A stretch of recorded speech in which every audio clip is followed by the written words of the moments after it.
Hey guys. This what if Naruto has no chakra? My name is Naruto Uzumaki. I don't have chakra.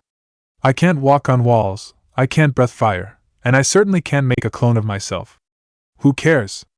I'm awesome anyway. Can Naruto be a good ninja in a world where everyone but him has superpowers? Yes, he can. Hit like and subscribe if you like this one, and also please check the author in the description. Let's start.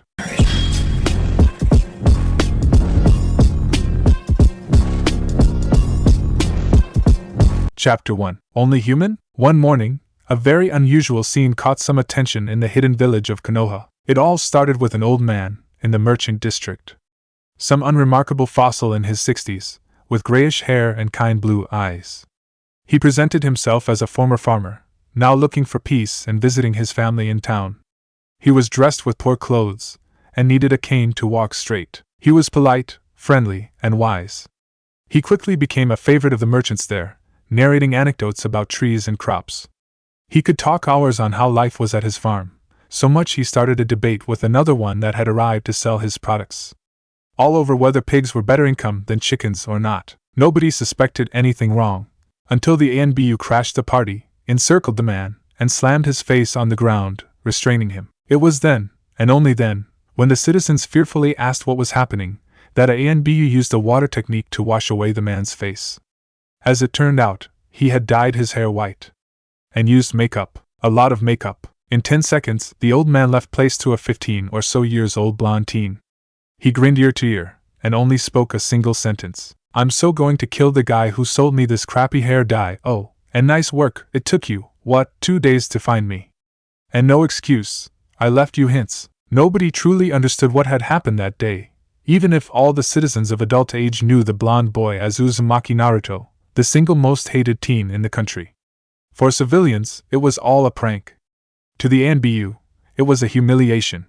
To the Hokage, it was an amusing moment. To Naruto, it was his long-awaited graduation, Hokage's office. The Sandaime was deeply conflicted between laughing over the situation or sighing in disappointment. Peace had warned his people's vigilance. The forbidden scroll been stolen, by a genin candidate, of all people. Now tell me, Naruto, how did you manage to steal the forbidden scroll, kept by the ANBU and the Inuzuka police force, without getting thrown in jail? Easy. The blonde didn't seem bothered by the fact the ANBU present were glaring potently at his back and leaking killing intent. He was perfectly calm, and still wearing the old clothes Sarutobi had given him for the sake of his graduation test. The third patrol always takes a break of 10 minutes near 1 o'clock in the afternoon, to drink coffee. I just had to slip in and replace the scroll with a replica. Sarutobi had actually chuckled when he had opened the fake scroll and discovered it completely blank, save for the boy's signature. He had been deeply impressed at that moment, before realizing a teen could easily steal one of the village's most prized weapon and get away with it. The Inuzuka didn't pick up your scent? He silently promised himself to have a word with the third patrol, who were shifting uncomfortably in the background. I put the scroll in the trash and disguised myself as one of the workers in charge of emptying them. The blonde grinned, crossing his fingers in a bossy manner. Some perfume and the dogs didn't recognize me. Makeup, faking a cough and a different way of walking fooled their human partners, hidden in plain sight indeed. And the scroll? Gave it to Irika-sensei, playing the role of the accomplice. He could have left Konoha any time, and nobody would have been fooled. By staying in the village and leaving hints I was still present, the police focused on tracking me and didn't consider I had actually handed the scroll to someone else first, and was only buying him time. Naruto then proceeded to humiliate nearly all the ninjas present with 2 fingers and 3 sentences. Took you 2 days to catch up. And remember, I left you hints. I signed my crime. As killing intent skyrocketed in the room, Sarutobi calmed everyone into obedience with a glare. The mere aura of the god of shinobi forced every ninja in the room to back down in fear, including the blonde braggart. Get out, all of you.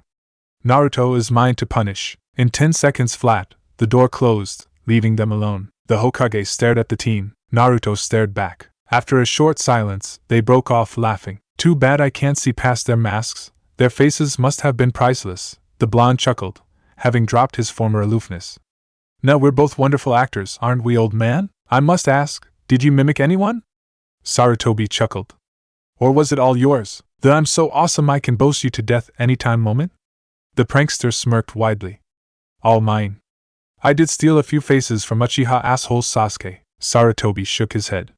He could understand the bitter enmity between those two. Sasuke was everything his adoptive grandson had ever wanted to be, and would never be.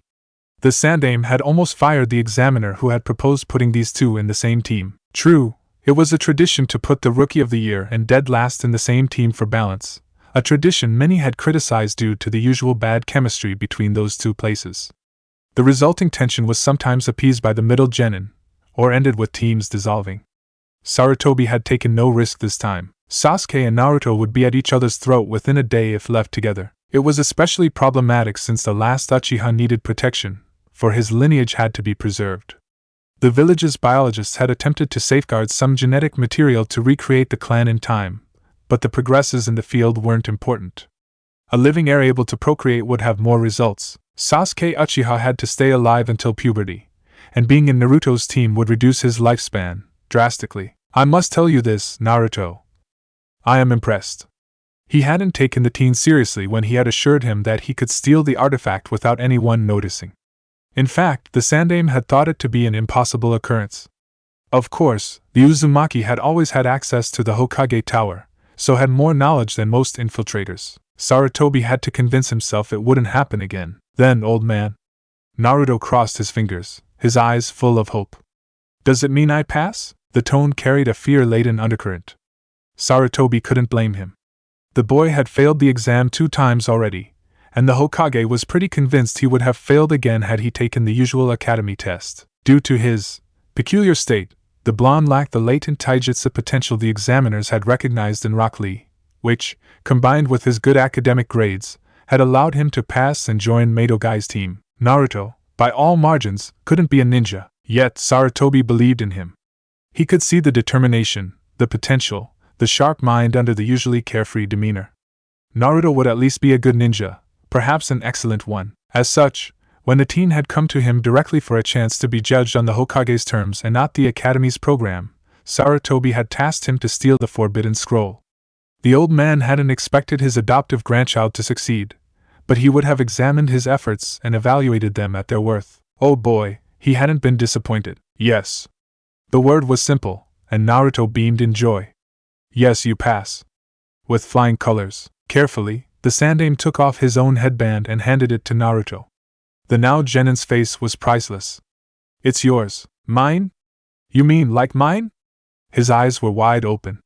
The Hokage's headband? Sarutobi quickly gave a correction. Sarutobi Hiruzen's headband. I received it from the Nidaime Hokage, and now, I believe it would be justice for you to receive it. You deserve it. After all, Naruto had been chosen as sacrifice since birth, and was only rewarded with a demon's curse and loneliness. He deserved far more than just a headband. The genin took the gift with utmost care, staring at it for minutes in silence. Some part of him wanted to say he didn't deserve such honor. He would wear this precious headband with pride and dignity, and take it as a sign of eternal success. He had waited years for this. 2 times had he made a grab at graduating, only to fail both times. At 15, 2 years later than the average genin, he had become a full shinobi. He had been humiliated, exhausted, but he had made it to the end of his curriculum. I will not fail, he spoke, putting the headband over his forehead. I will become unrivaled under the sun. I promise, Sarutobi smiled. Do you remember the Nindo? I don't remember the Nindo. I am the Nindo. The blonde crossed his arm and started reciting his personal creed. Be efficient. Be determined. Always have a plan. At Ichiraku's ramen stand. I did it, Iruka-sensei. Naruto proudly showed the instructor his new headband. I fucking did it. All thanks to you. The new genin had decided to wear a work-only outfit for this occasion. The costume was composed all black and made of cotton, and composed of boots, trousers, a jacket, a belt, and protective arm and hand sleeves.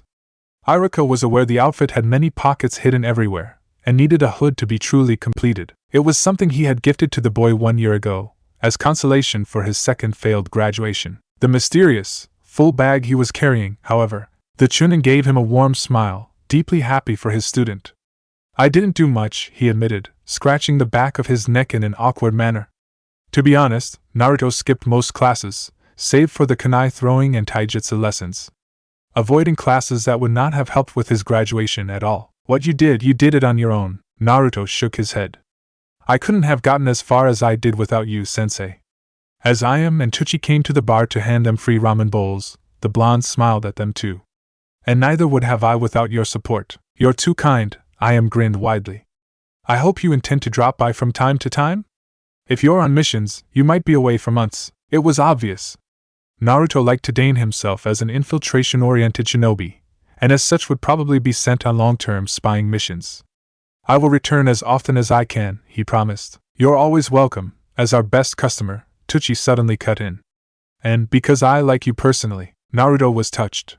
He hadn't made many friends due to his little demonic tenant. Scratch that, the only people he could call friends were the Hokage, the people present for this little celebration, and a team that should arrive soon. Plus, he wasn't a fool. He knew his presence had affected the restaurant's reputation, and insisted on paying the two back. He stared around himself, sure no one would interrupt the moment, and opened his bag. Here are little gifts I brought for you all, for being all around nice people. A golden bowl for Tucci, a bouquet of flowers for Ayam, and an Hot Spring Life membership card for Irika, my favorites.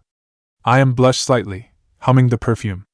How did you know? Naruto grinned and struggled to find a good lie. In fact, he had basically stalked her, asked everyone she knew on her preferences, sometimes under disguises, and then went on to ask advice from Ino. Which had been a horribly bad idea, as she kept pestering him on his secret girlfriend for hours. The next day, the entire class was speaking about it when he bothered not to skip lessons. Why were gossips so goddamn fast at spreading rumors? I have my ways. Ominous tone? Check. Arising her suspicion? Check 2. If you want to date my daughter, you only had to ask, Tucci teased him ruthlessly. If Ayam's angry expression was of any indication, she didn't appreciate her father's remark. Truth to be told, Naruto had some sort of crush on the older girl. How couldn't he? She was the only girl willing to spend time with him when he was Naruto, and not some disguise. He had thought about actually trying to court her in practice, but something always prevented him from making a move. He was a demon vessel, he mentally corrected himself. The whole town was making the same mistake, and the restaurant already had a bad reputation due to his frequent visits there. If Ayam was willing to date him, and that was a big if, there would inevitably be bloodshed due to him, so no girlfriend. Naruto-kun.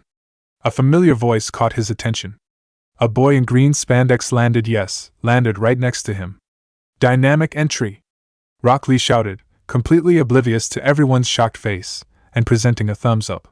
Sorry, I'm so late, Naruto-kun. A older, certainly not wiser version of Rock Lee entered the restaurant, backed by 2 genin. Team 9 had finally arrived. My apologies for the delay. We had to make a report to Hokage-sama on our latest mission. That and I convinced them not to give you a spandex suit for your graduation, Tenten deadpanned, politely greeting the blonde and the rest of the people present. Hyuga Niji simply gave a sharp nod to the new genin. It seems it was indeed your fate to succeed, in spite of your shortages, he whispered, making Naruto twitch.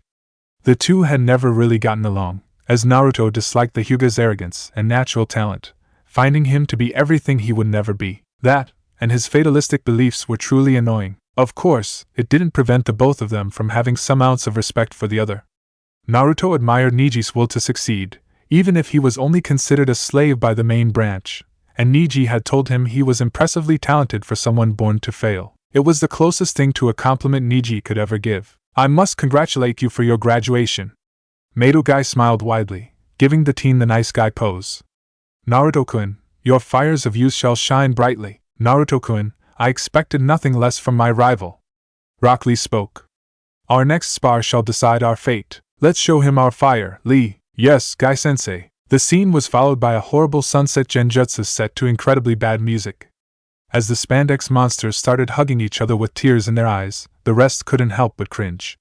When you think of it, it's really the only genjutsu Guy ever mastered, Naruto mused. Tenten lost no time in teasing him. So, I guess your spars are 50-50? What was it last time? Staying still as long as possible. Actually, it was scroll log shuriken. Of course, Lee always asked crazy stuff like running around Konoha 50 times on one foot, so Naruto balanced with simple, sometimes random activities. According to Guy, his personal rival had a similar outlook on their youthful competition. To sum up, spandex made people completely out of their gourd. Anyway, I would like to thank you all for your support and the remedial classes you gave me, Naruto announced, remembering the many times he had participated with Team 9's training exercises. In fact, he could almost be considered an extra member. The new genin, after his first failed graduation, had found himself in their class last year. The only one he befriended during school was Lee, after finding him training alone. Naruto couldn't really put a name on how their friendship started. He guessed it had been natural for deadlasts to stick together, even more since they had a similar condition, although Lee at least had chakra to reinforce his muscles. Naruto didn't even have that. After Lee graduated thanks to his latent potential for taijutsu and good grades, Naruto kept meeting him, and was introduced to his team. Guy had apparently been informed of his curse, and had taken an immediate liking to him. The Jounin had even given supplementary taijutsu classes. True, the blonde would never surpass anybody competent in the field due to lack of strength, but hey, it was the thought that mattered. Tenten had been easy to befriend. They had never talked at school, due to mutual lack of interest in the other. When Lee had introduced him to Team 9, she struck him as the most normal member.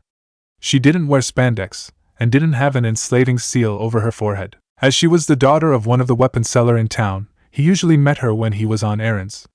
Her father had warmed up considerably to him when he saw the two bickering playfully, and proceeded to lower his prices a bit. Naruto had become his best customer hereafter. As for Niji, when the first thing he had said was worthless failure, he had earned a broken nose and a blow to his pride. They had proceeded to beat the crap out of each other until Guy separated them. Yes, what a fantastic way to start a friendship, because it was a friendship. True, anyone outside the team would only hear insults or thinly veiled death threats. However, the Hyuga and the Jinchuriki shared a thing in common, being born with a seal that screwed their life over since the very beginning. They expressed their bitterness in different ways, not being wealthy enough to take anger management classes. After a few months of regular jabbing spars, punches and kicks, they managed to reach some level of understanding under the sun, bloodied and bruised. Or maybe was it the multiple blows to the brain that made them a little more warmer, mixed with some exhaustion-induced crappy dialogues and revelations about the nature of the universe. So, they went from enemies to best enemies. I've got gifts for you all. For a second, remorse and shame almost made Naruto back down. It was cruel, horrible, nasty, crazy. Niji and Tenten would hate his gut and never talk to him ever again. Nah, they're just going to sulk in a corner for a month or so. The youthful gift that will make the fires of your youth even brighter. Tenten's expression crumbled in horror, and Niji's eyes widened. Orange spandex for all of you. The next day, in the Hokage's office, sweat dropping from his forehead, the Hokage deepened on his seat. The graduation photo was horrible. Naruto, he whispered, trying to chase away the terrible image from his mind and forget it altogether. Did you really have to cross-dress? This photo will follow you for a long, long time. What, don't you like my sexy no jutsu? The teen had dropped the sinister, shameful disguise for an equally horrible orange jumpsuit too small for his size, and a green bag. I put some effort into it. Sarutobi repressed the urge to cringe. Anyone would have been fooled indeed. The wig, makeup, and fake breasts had turned the prankster into a cute, adorable girl, which made it ever creepier. The Hokage made a mental note to prevent Jiraiya from ever learning of this event. I have both bad news and great news for you. The Sandaime took his breath. The good news is, you're not going to be in Sasuke's team. Yes. Naruto jumped on place. Which team do I get? Kurenai's? Do I replace Kiba in the roster? The Sandaime's eyes narrowed. The temperature had dropped to near zero. Yet the blonde didn't seem bothered in the slightest. Naruto, who told you the team's formation? Only the Jounin and instructors had access to this information. Whoever blurted out the beans would soon be in a world of hurt. Simple deduction, actually. Naruto took a black book from under his jumpsuit. Sarutobi instantly recognized the reproduction of the bingo book. From what I had gathered on Kurenai Yuhi, she's an expert at genjutsu and infiltration, but had stated more than once her desire to teach. After analyzing the profiles of my comrades, I realized Hinata Hyuga, Shino Aburame and Kiba Inuzuka would make an excellent scouting and tracking team. A genjutsu expert would complete the formation, and your reaction just confirmed my suspicions. I guess I was drafted in Kiba's place? No. The teen had been right on almost everything. The Sandaime had figured any tracking team needed some cover, which Kurenai could provide by casting a genjutsu on her team. Plus, due to her mother-like personality, he believed she could have the Aburame and Hyuga grow out of their social inexperience. Seeing the Hyuga era's position, a mother figure would be very welcomed. Due to your peculiar skills, you are oriented for stealth operations, infiltration, and assassination. The Hokage locked eyes with the boy. Activities that must never be made public. If the rest of your class is the tree we show to the world, you have to be the root in the darkness, supporting it. Having caught his adoptive grandson's attention, the Sandaime gave details. Most people think we hidden villages are composed of showy mercenaries doing heroic, story-inspiring deeds. This is wrong. This is only one aspect of the village. The smokescreen that hides the secret war we are waging every day with our competitors. To preserve peace and the prosperity of our citizens, we have to dirty our hands. Our economy is built on attracting clients that would hire us instead of neighboring states like Sunagakure. As such, we have to show our talent and efficiency through Chunin exams. Our prodigies, like the last Uchiha and Niji Hyuga, are the showcase of Konoha. They are good, some of them will be renowned ninjas, but they won't be anywhere as useful as some other shinobi the world has never heard of. The blonde nodded. The ANBU. The ANBU is the elite of the secret army of Konoha, the one never shown to the population. They are many, they are everywhere. Spies, assassins, saboteurs, black ops. They are the reason why Konoha hasn't collapsed, and we must stay weary if we want to secure our place in the ninja world. And this army needs you, an individual who does not kill with fireballs, but with poison. Who steals secrets for us to feed on. Revealing you to the world would be unwise. And the Kyuubi? Aren't we supposed to show we still have it? Naruto, foreign Kage learned of your existence the very day I passed the law of silence. It was inevitable. Konoha had been infiltrated, and still was. Just as Konoha had agents in other countries, foreign powers had ears and eyes inside these walls. We have the Kyuubi in a mature container. Just as Kyumo has more than one. They won't expect you to be trained as an undercover agent, and you could be a trump card if the Ninetales is deployed inside enemy borders. I doubt the fox bastard would do anything for us. Naruto's head jerked to the side in an uncomfortable manner. It already gave me the middle finger the moment I was born. Sarutobi couldn't help but wince. He had been present during the fateful medical examination that had crushed all Naruto's hopes of becoming Hokage. He had had his medic means repeat the process twice for the same result. According to them, the Kyuubi's chakra was leaking into the boy's system, as the Yondaime had probably expected.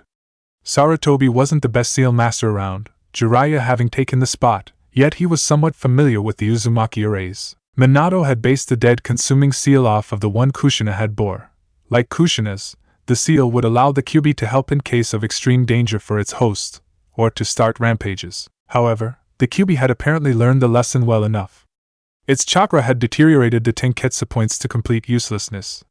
Even if he could walk, even if he still had the Kyuubi's chakra giving him a healing factor by running in his deteriorated system in small amount, Naruto couldn't produce any chakra of his own. In short, Naruto was a human born without chakra. It had been a complete disaster. A demon vessel without chakra, save what the Kyuubi could provide, wasn't as useful as Konoha's secret weapon should have been. Danzo had even proposed to remove the beast and put it into another container, a notion Sarutobi rejected. Konoha in its entirety had a debt toward the blonde's sacrifice, and the Hokage was going to honor it no matter what. That, and if the Kyuubi could do it once, it would happen again. The reason behind the Kyuubi's actions had been clear. The demon probably intended to make its host dependent on it to defend himself, increasing its chances of escape. That, or it did it out of sheer spite. Either option was believable. Sadly, the news had devastated the blonde. Sarutobi had found him crying and depressed, unable to find a reason to move on. The Hokage consoled him and gave him hope. It was this day he introduced him to the Nindo. Back when samurai ruled supreme and the great sage hadn't taught the world ninjutsu, the original shinobi were nothing like the current generation of ninjas. Their strength was nothing greater than what a civilian could achieve, and they served as assassins and spies for the warlords of the era. They were non-entities, nameless shadows crawling in the dark. The documentation on them had been scarce, and few accounts of their prowess had reached their successors. Fortunately, their Nindo, the code of conduct that guided their discipline, had reached them. It was this Nindo that inspired Naruto to persevere in his efforts. Be efficient, be determined, always have a plan, Sarutobi spoke. Tell me, Naruto, what is your goal? The blonde shrugged nonchalantly. To live up to the Nindo. To prove I am not powerless. To become the best. To kick your ass. Then I shall offer you a chance to reach your dream. Sarutobi closed his eyes, inwardly chuckling. Infiltrators are never allowed to form teams, for they might be identified by turncoats. They are formed under the regime of apprenticeship, a shinobi of Konoha specialized in the trade, will teach you, and you will serve under this instructor until your promotion to Chunin by said examiner. If you are promoted and impress me, and I know you will, I shall consider you for joining the ANBU, even with your shortages. Naruto looked like a man with a lifelong dream in sight. How long will it take? To become a Chunin? As long as your tutor sees fit. Seeing who had been selected as the boy's superior, Sarutobi had the feeling it wouldn't take long. Either she failed him, or forced an intense, accelerated training regimen on him. You will have to endure, I'm afraid. Naruto winced. Why do I have the feeling I'm in for a world of pain? You are, Sarutobi chuckled. Your superior is an excellent kunoichi, efficient, and renowned for her sadism. She's the tough kind of teacher. The very, very tough kind. If you have read the bingo book, you should be able to guess who I'm talking about. Naruto paled in dread. You didn't. Yes. Yes, I did. At that instant the chosen tutor decided to crash the party. By breaking through the window and landing on the Hokage's desk. Head up, boy! A woman shouted, much to Naruto's amazement and Sarutobi's amusement. I'm your tutor, Anko Mitarashi. I don't have time to waste, so let's take a little, easy, Anko-style test. Sarutobi would cherish the memory of Naruto's face until his death. Forest of Death. The Hokage was going to pay for this. Anko didn't like teaching. After her disastrous study period under the snake bastard, she had cast aside any thought of leading a team. She feared becoming just a tutor that was just as bad as Orochimaru had been, and her personality wasn't a pleasant one. She was blunt, straight to the point, sarcastic, and not a people person. Yet, the Sandaime had insisted she tried to pass on her secrets and take an apprentice. All those who had been proposed had been wimps who quickly abandoned any idea of working under her. Naruto Uzumaki would be no exception. As I don't like introducing myself to someone I may not keep, here is the deal. I will assess your skills, intelligence, resourcefulness. If you impress me, I keep you, we present each other's, and you get to buy me some dango. No, I only buy ramen. I don't like dango. Everyone loves dango, for dango is awesome, Anko shot back, glaring at the orange target as if he had just said a blasphemy. His horrible jumpsuit was truly getting on her nerves. Maybe she should paint it red? I beg to disagree. Ramen gives meaning to an empty life. The runt sighed. So, since we're in a bad place, as it's called the Forest of Death, I suppose it's a survival exercise, crazy sensei? Anko grinned ear to ear. Crazy sensei, eh? He would be hurt a lot. It's simple, really. I give you a head start of 10 minutes. Afterward I hunt you down, and we beat each other with lethal force. If you survive, I keep you. Naruto laughed. And if I accidentally kill you, then you get promoted to Jounin immediately. Why did she get the feeling she was going to regret those words? The boy's subsequent smirk was somewhat creepy. So, 3, 2, 1, go! He ran away. Anko proceeded to patiently wait for the next 10 minutes, observing her surroundings for any hint of orange. She hadn't even bothered to read the reports on the teen, and had no idea of his abilities. In her mind, a live test was always better than academy reports. After all, supposedly talented genin generally chickened out quite fast. Plus, she had the advantage of knowing the forests perfectly. She had impressive knowledge of the fauna and flora, the location of the best hiding spots. As she stared at the big trees, the special Jounin truly felt in her territory. The very second the 10 minutes ended, she heard the distinct sound of a projectile flying through the air towards her back. Spinning on herself, Anko deflected the attack with a shuriken. The projectile, which turned out to be an arrow, landed a few meters away from the kunoichi, piercing the muddy soil. Anko suddenly realized it was laced with a dozen explosive tags. Jumping as fast as she could toward a tree's branch, the lady barely avoided the massive explosion that followed. Why didn't I sense? Oh, I see. He didn't use chakra to activate the tags, he lightened them manually. He must have a lighter on him. Moving quickly, she approached the area where the arrow came from, and noticed an orange spot on a tree's bark. Wary, Anko discreetly tossed a few shuriken at it, expecting a trap. Boy, not only was it not the brat, just a log dressed with the jumpsuit, but resting alongside it was an explosive belt, full of what Anko identified as dynamite by scent. After the ensuing explosion destroyed the nearest trees and causing their remnants to collapse towards the forest floor, Anko decided to take the blonde seriously from that point on. I admit, I didn't expect dynamite, she shouted, trying to goad him into giving away his location. You do know it's highly impracticable, right? Dynamite was the stereotypical mining tool, and mostly used by civilians. Powerful and efficient for large-scale destruction, It was, however, far less precise, handy, and a lot heavier than explosive tags. Most explosion-oriented ninja favored customized tags over such explosives, as they could be just as strong and easier to manipulate. Using dynamite in open air generally didn't work well, in fact, as the force dispersed instead of being focused on a point. She guessed this genin didn't get the memo. Or didn't have good tags. Gracefully regaining her footing on the soil below, the kunoichi noticed the strange softness of the ground. Performing a shunshin and switching places with a remote rock, she managed to avoid death by landmine. He trapped the whole field? In 10 minutes? Enko gave into a psychotic laugh. Yes, this would be amusing. A slight movement in the bushes, and a dagger pierced the air aiming for her throat. Dropping her previous laziness, the female ninja focused and caught the attacker's arm. The runt had dropped his orange jumpsuit for an outfit covering all his body, save the eyes, which were protected by goggles. The outfit's color meshed well with the vegetation, an excellent camouflage. Alright, he had common sense. The teen's uncaught arm sprung, a kunai in hand. It was a perfect motion for gutting bellies open. Truly, it was all beautiful. The speed, the gracefulness, the killing intent. Enko swiftly released his arm and kicked him away. The genin grumbled and silently assaulted her again, swinging his weapons. A wise move, as knives and daggers gave a better reach and caused wounds more easily than punches. Unfortunately for the runt, Orochimaru's former student was far more experienced than he was. With careful, fast strikes to the runt's wrists, she forced him to drop his weapons. He replied with a guy-style roundhouse kick to her face. The sheer force of the surprise attack propelled her away from him, causing her to land on her back. Hitting the soil, the kunoichi immediately regained her momentum, rolling to avoid a volley of shuriken.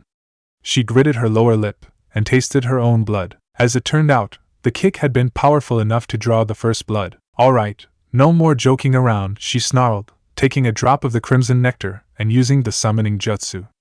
A powerful, green boa popped up in a cloud of smoke and sprung, its maw opened. At the same time, Enko threw a kunai at the speed of the wind, pinpointing the runt's chest. When she realized she was using lethal force on a genin, worse, the village's demon vessel, she cringed. Only to see the runt pull something incredibly awesome. First, he welcomed the snake with a second roundhouse kick. The poor reptile was sent crashing into a tree's trunk. Next, still spinning on himself, Naruto dodged the kunai. Then, he extended his arm and caught the weapon's hand grip midair. Finally, he threw it right at Enko's face, who barely dodged. The lethal projectile splintered a tree's bark upon impact. Alright, it was impressive. The kunoichi crossed her arms. That stunt could have killed her, if she didn't have excellent reflexes. I'm keeping you. No need to continue fighting. He didn't drop his guard.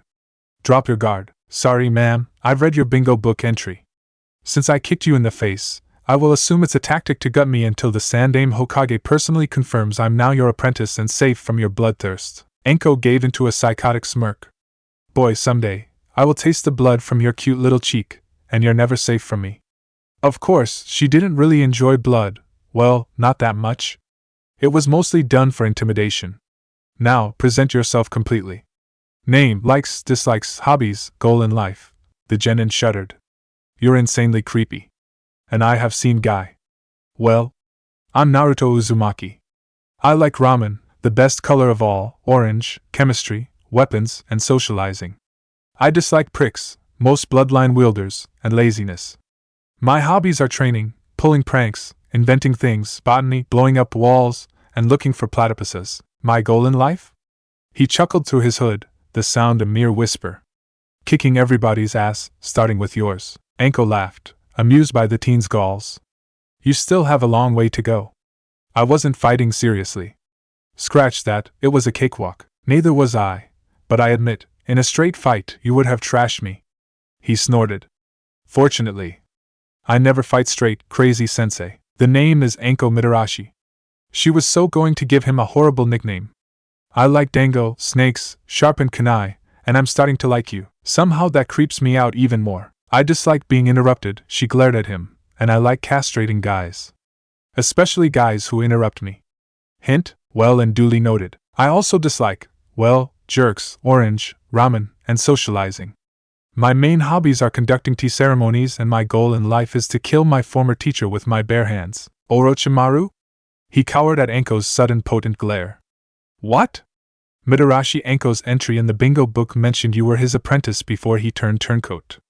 I can understand how you feel. I've got a homicidal grudge against some demon myself. He knew of the QB?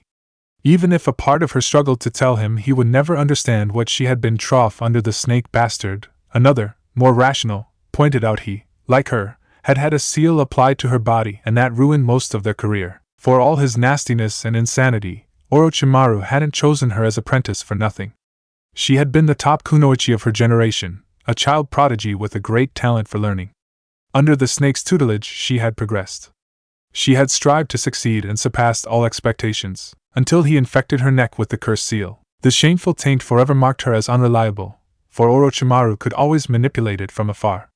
As such, her progress in the hierarchy slowed to a near stall, as a possible unwilling spy for the snake. Worse, the cursed seal's recurrent interference with her chakra had forced her to redo most of the basics, to start back from scratch. Her reputation been nearly destroyed and had alienated her from most of the population. In fact, she could count her friends on the finger of a hand. Their respective situations were disturbingly similar. Well, Anko forced a smirk on her face. Why not discussing revenge plots around Dango? You bring the food, I bring the ideas. Deal. Naruto's apartment. Name, Anko Mitarashi, may have aliases. Code name is Viper. Birthdate, October 24th. Gender, female. Age, 24. Height, 167 centimeters. Weight, 45.8 kilograms. Blood type A. Occupation, Chunin examiner, probably cover for other activities. Obvious infiltration specialist. Affiliation, Konohagakure. Team, former apprentice of Orochimaru. Suspect links with the ANBU. Ninja rank, Special Jounin, again, probable smokescreen. Ninja registration, 011226. Academy grad. Age 10, Chunin prom. Age 12, affinities fire and earth. Ninjutsu 3.5 strange, she seems better at it than Genjutsu. Taijutsu 2.5 good, but not exceptional. Lee would kick her ass in a Taijutsu spar. Genjutsu 4, haven't seen it in action. Then again, Genjutsu doesn't work on me. Lacking chakra has advantages, when illusions work by using the enemies against him. Intelligence 2, I would say 3.5 passing as 2 to be underestimated. Strength 3 again, good but not exceptional. Speed 3, maybe 3.5 to 4, she has good reflexes. Stamina 4, nearly as much as myself? How the hell is it possible? Must investigate. Hand seals 3 above average. Total 25, more likely around 29 to 30. Probably hides skills for infiltration purposes. Techniques, snake summoner, poison, weapon, and trapping expert. Infiltration expert, good at intimidation, may have experience with torture.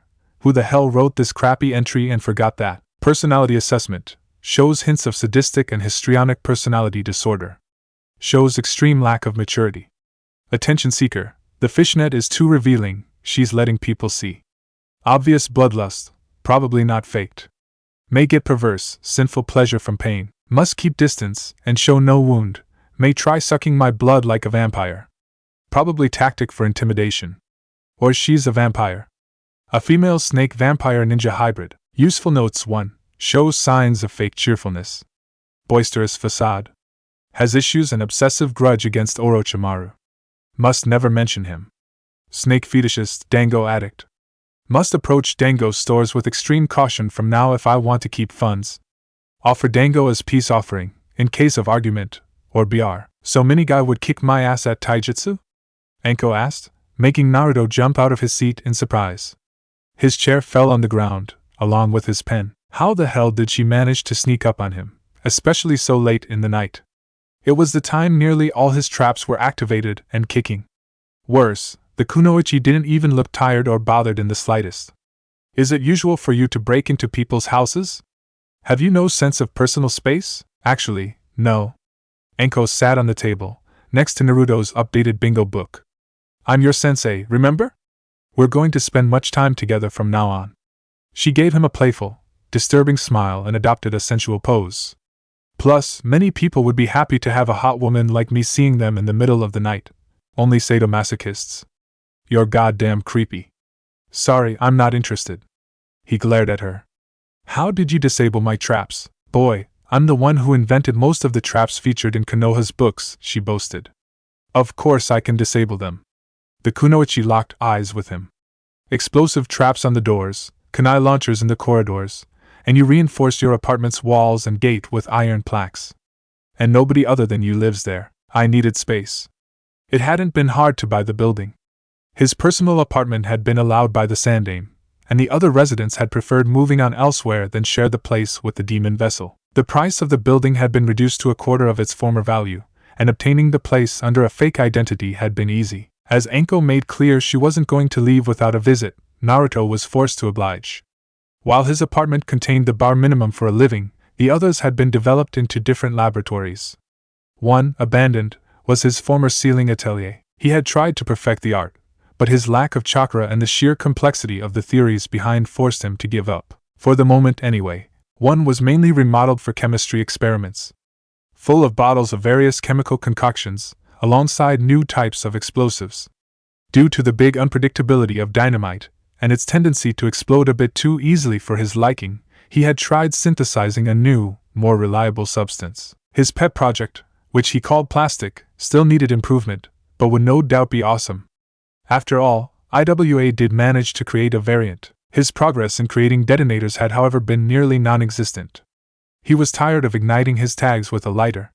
It was dangerous for his health. He had also managed to install a zoo of venomous animals, mostly spiders and snakes, much to Anko's rage.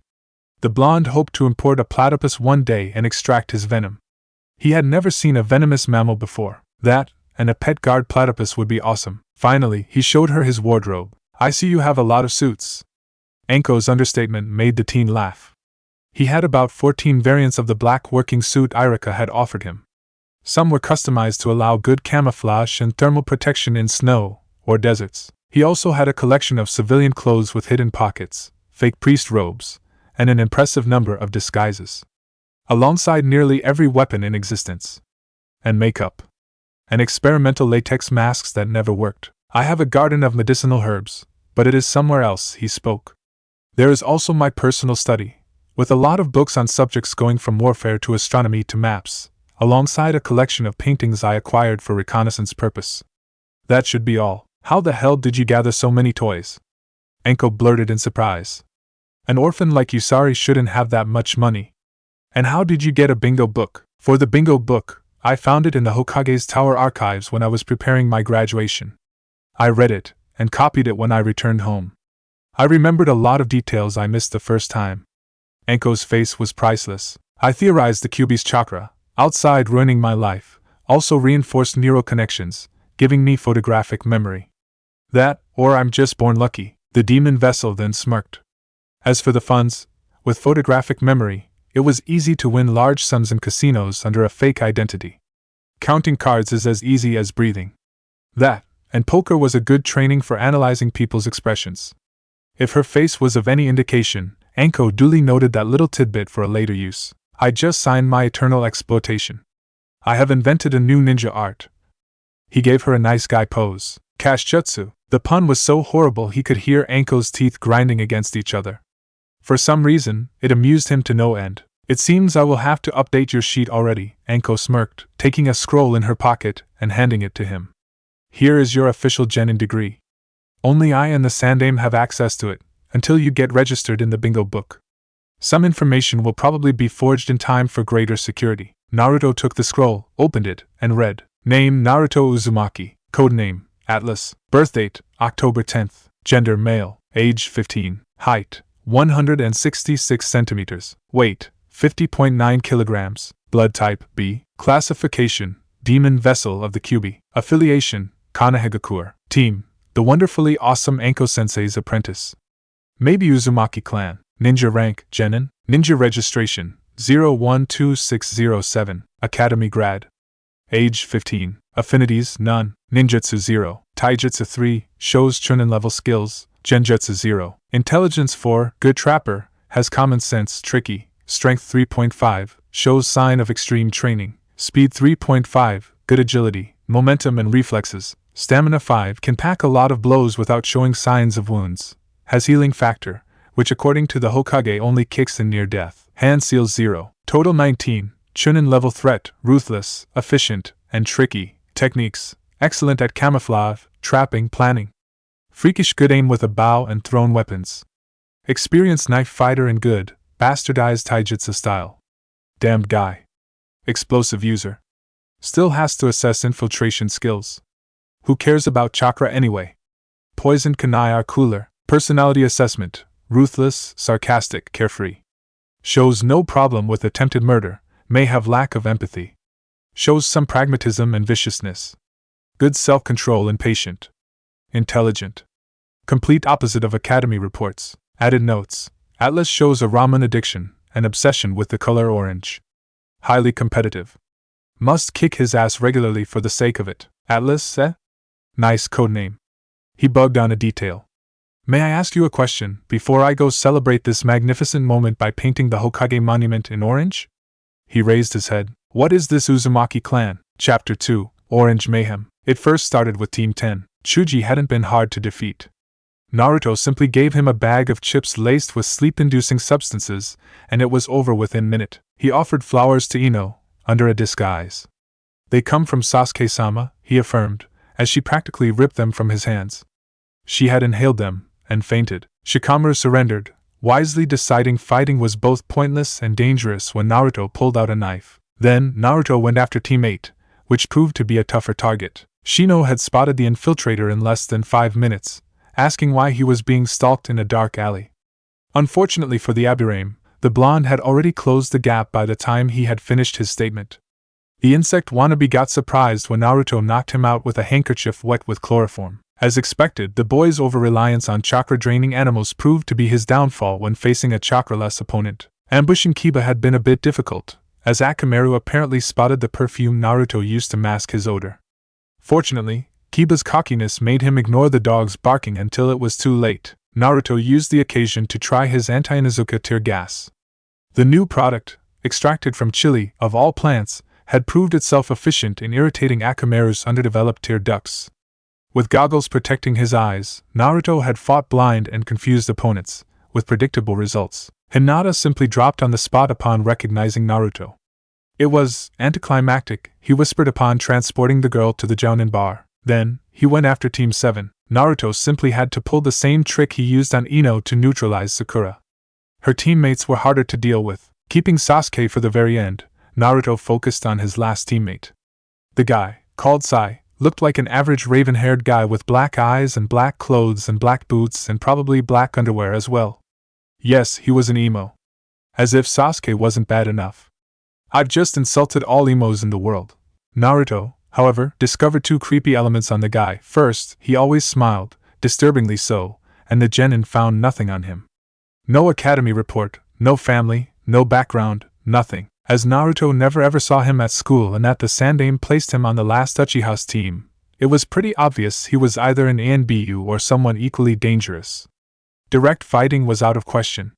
Hence, Naruto took the reasonable option. Hey Sai-kun, if I told you your sensei sent me to kidnap you, would you mind playing along? The Uchiha compound. Sasuke wasn't happy with his new team. He had ended with a fangirl. The worst of the lot. Sakura was completely useless, and Kakashi wiped the floor with her at the very beginning of the bell test. She showed no prowess, no bloodline, no skill. Sasuke didn't give her a week to live outside the walls. Sai was incredibly annoying. When the guy's first line was to call him a duckling with a little penis, and then explain he thought it was good for socializing, Sasuke realized he wasn't well in his head. Fortunately, he was competent, showing surprising agility, intelligence, and an interesting technique. Sasuke would stay wary of paintings from now on. Kakashi may be an incredibly powerful ninja, but he was ridiculously lazy and late. Did he really have to arrive 3 hours late every single time? Worse, he didn't teach them any worthwhile techniques, simply teamwork exercises. It had been 3 days and the team had made no progress. Sasuke shook his head as he sat in his empty kitchen. The group had passed the bell test only because they had managed to work together and elaborate a makeshift plan 10 minutes away from the time limit. The Uchiha didn't give the team a month before it fell apart. He was snapped out of his thoughts when someone threw a gas bomb through the kitchen's windows. Sasuke quickly escaped into his house's hallway, only to be welcomed with a punch in the face. His eyes hurt, and he found himself crying. Him, who thought he had already wept enough for an entire life. Struggling with his bad eyesight, the Uchiha attempted to defend himself, but his temporary disability, and the size of the hallway put him into a disadvantageous position. The enemy was a black blur, the movements fast and flawless. Sasuke struggled not to groan, as the attacker pierced his skin with what looked to be Saban. "Who are you?" the prodigy snarled, feeling dizzied. "Shit, the Saban are poisoned." "What do you want?" "I hate your guts, Sasuke," a familiar voice replied, before knocking him out with a last Saban to the neck. "It's as simple as that. Jounin's bar told you he would beat them all," Anko gloated to the other Jounin. "Now give me my cash." "That's disappointing," Kakashi Hatake spoke, appraising his bound and gagged genin with a sharp glare. "Well, except Sai, who wasn't even restrained." "Wait a second, why are you free?" The root agent's smile didn't waver. "Uzumaki-san told me he was abducting me on your orders, so I decided to play along. I wanted to confirm the claim and rescue my teammates in case of danger, and fighting him was more trouble than it was worth. Staying free and observing was the best solution." The power of diplomacy.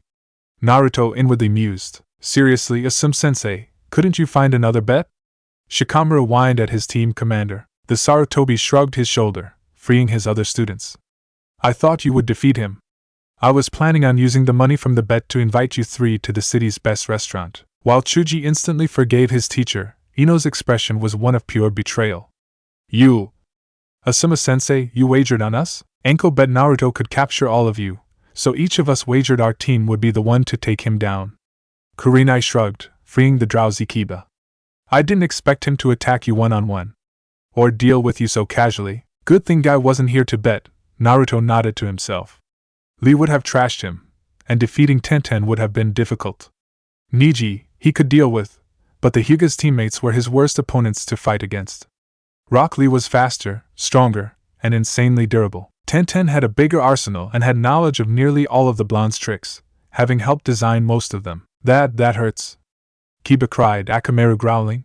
"What the hell was that, Naruto?" "Ah, just one of my newest anti-U weapons," the teen shrugged, keeping another tear gas bomb in his pocket, in case Kiba were to lose his temper. His civilian clothing, consisting of orange pants, a vest of the same color with black sleeves, over a black shirt, was full of hidden weapons. Naruto didn't believe in risk, only in preparations. "Sorry for you and Akamaru, it was just business. I would have had to hurt you pretty bad otherwise." "You cheated," Sasuke rasped, freeing himself on his own. His voice was full of rage. "You took us by surprise and poisoned us. I'm a ninja. I've never learned fair play." Dango restaurant. "So?" Anko trailed off. "Do you want your share?" "Nah, I want info." Naruto briefly glanced at the dango in front of him, wondering if offering it to Anko would tame her violent urges. "I'm rich enough to buy anything I want. I didn't go through the trouble of capturing 9 genins for cash." He crossed his arms. "What is the Uzumaki clan?" When he had asked the question for the first time, the infiltrator got no answer. So he kept pestering his mentor during the training regiment until she gave in, trading answers against his help in her latest scheme. Naruto had reluctantly agreed, as the other solution was beating her in a serious fight and extracting information the hard way, which was out of his reach for the moment. Naruto could barely hide the wounds under his shirt. Sarutobi hadn't lied when he had presented Anko as a tough teacher. Their duels had boiled down to the snake lady knocking him out in one blow. As expected, Naruto couldn't resist chakra-enhanced punches, and the Jounin was way out of his league once taking him seriously. The Uzumaki's best hope was staying at distance and employing extreme overkill against her with explosives. So far it hadn't worked. Alright. I'm speaking." Anko glanced around herself, as if she was being spied on. "It's classified information," the Jounin whispered on a low volume. "S-rank information. I didn't get many details from my source, so you will have to deal with vagueness. I'll figure it out. I have spent years trying to find anything on my family without any result." He lowered his gaze. The Sandaime himself had refused to talk on the subject. "It is about the Kyuubi? Something I shouldn't hear? I'm not even sure you're related to them, so it's only guesswork." The crazy Jounin pushed away her dango, making Naruto shiver. Was it so important she was willing to interrupt her meal? The Uzumaki weren't really a clan. Most clans have at least 100 members active at a time, some like the Hyuga reach 500. The Uzumaki were never more than 10 at any point in their history. Anko cupped her hands together. "From what I've learned, they were a family of expert seal crafters, pioneers in the world of fuinjutsu.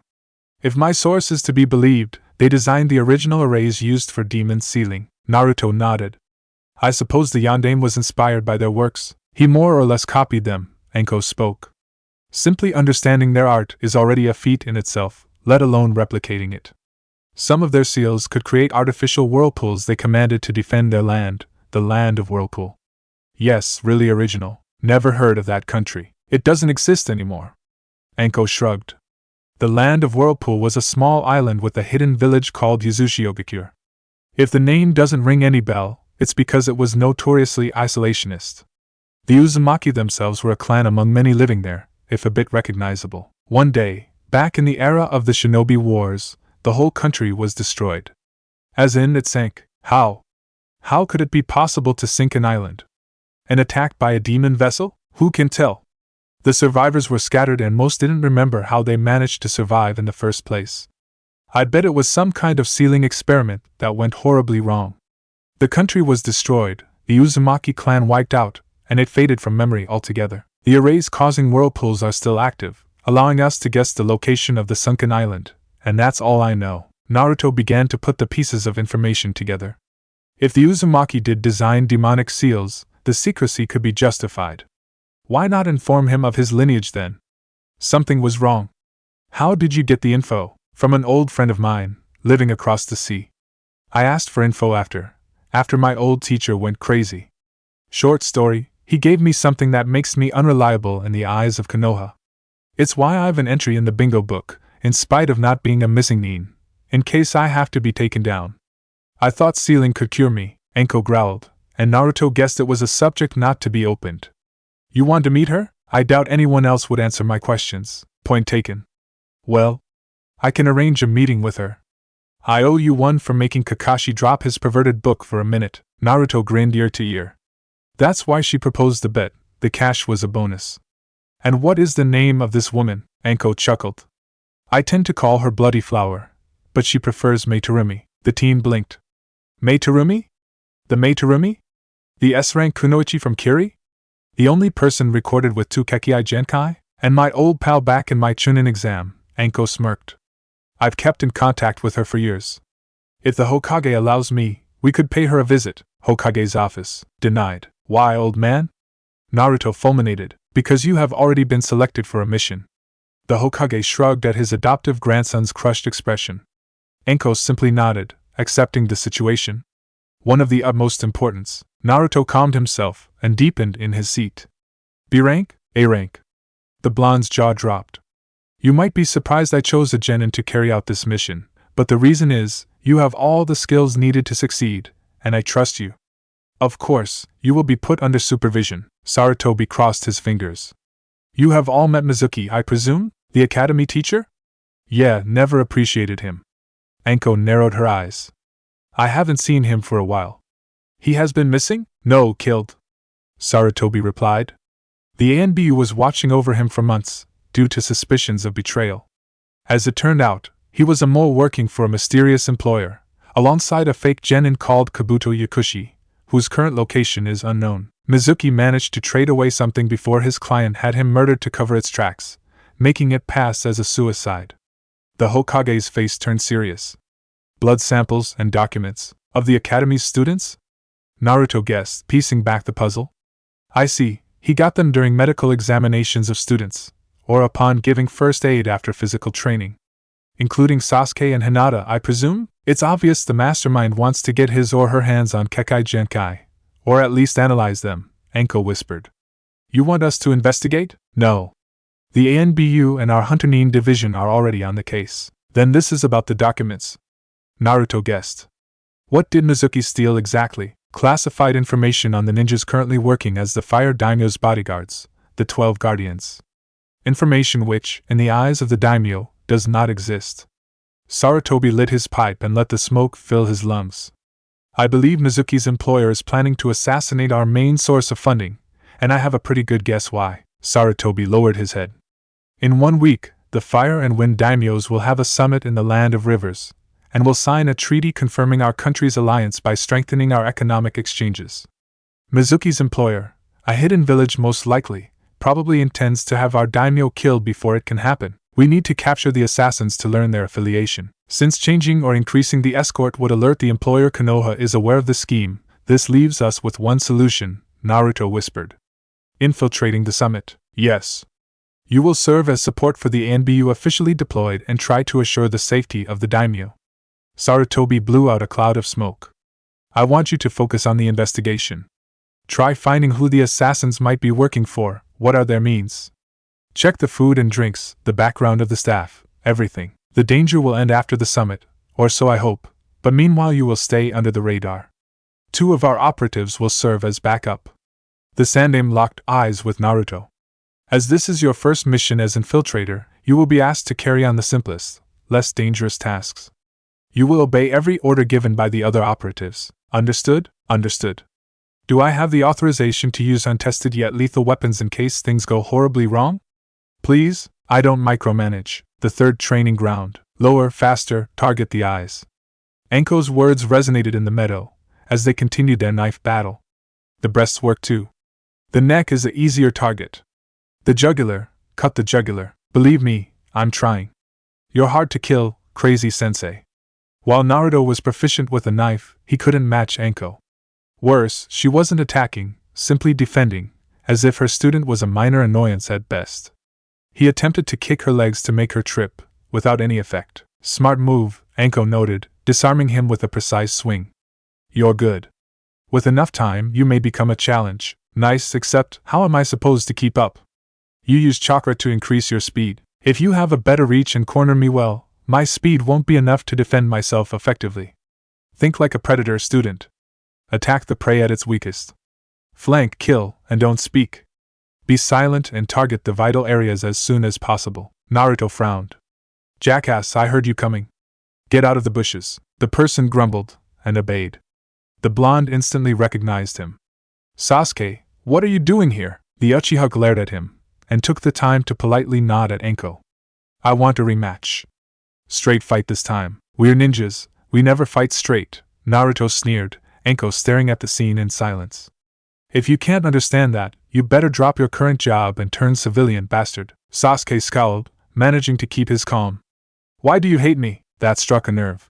Figure it out yourself. You disliked me the moment we met at the academy, Sasuke spoke. We never exchanged more than insults, and you said yourself you hated me. I do not remember doing anything to you, so I would like to know why, Naruto growled. Isn't it obvious? I hate people like you, who act almighty because they're the scions of clans, have shiny bloodlines and never struggled to earn anything. Sasuke's jaw clenched. You have no idea what you're talking. Yeah? It took me years to master my taijutsu moves, while it will take you, seconds, to learn them with your Sharingan. Naruto spat. Your family is made of thieves. He saw the punch coming, but didn't move fast enough to dodge. Tasting the blood shedding from his lip, Naruto glared at Sasuke. You have made the dumbest mistake of your life. He punched Sasuke's nose, and engaged him into a vicious fistfight. Well, it was a fistfight until Naruto kicked the Uchiha between the legs. Then it devolved into a non-family friendly brawl. They fell on the ground kicking, punching and biting the hell out of the other. On one hand, thanks to his chakra-enhanced blows, Sasuke was physically stronger and somewhat faster.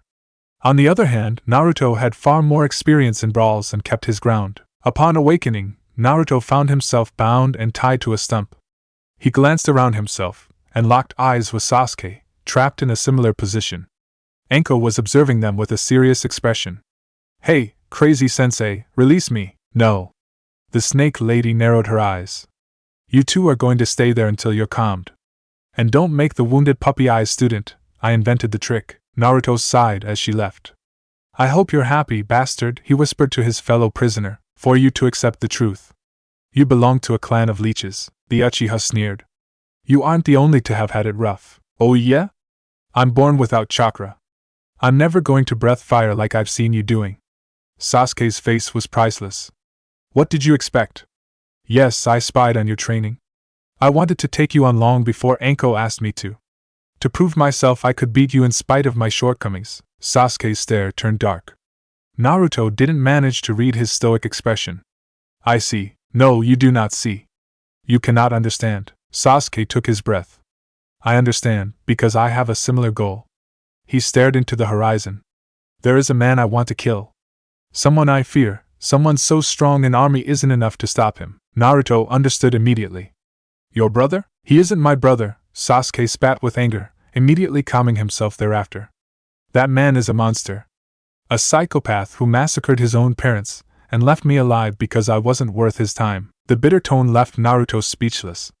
Never before had he considered things under that angle. I thought you weren't present.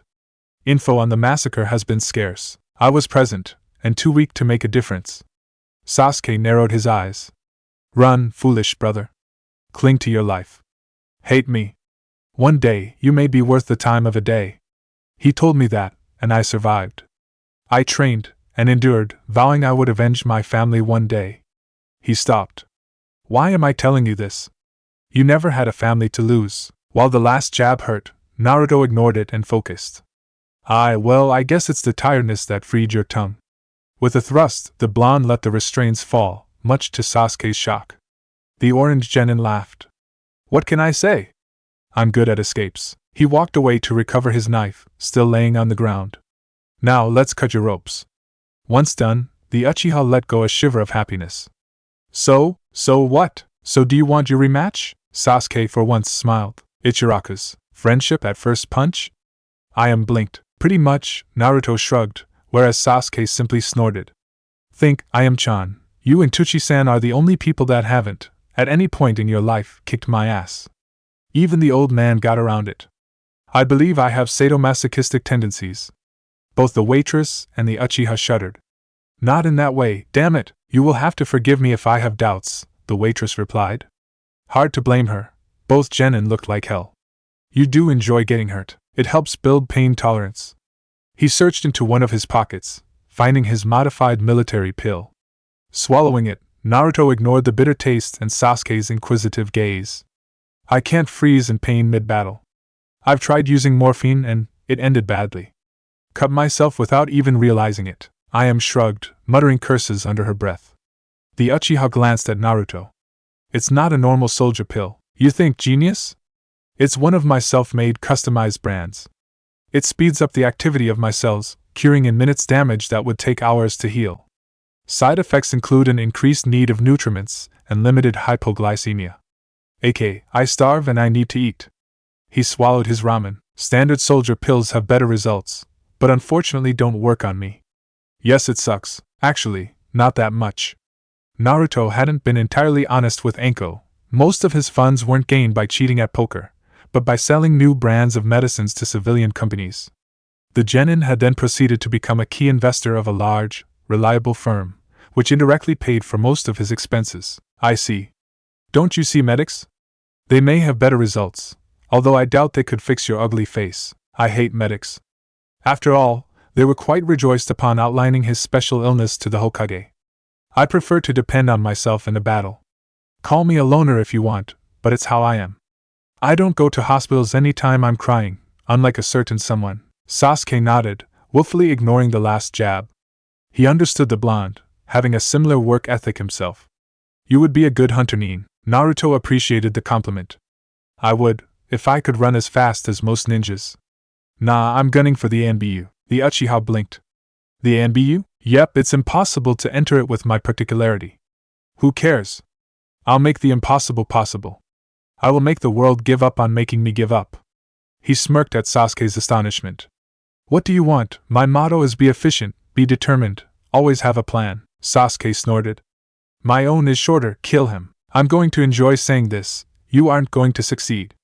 Remember, I kicked your ass by taking you by surprise and our straight fight had the same results.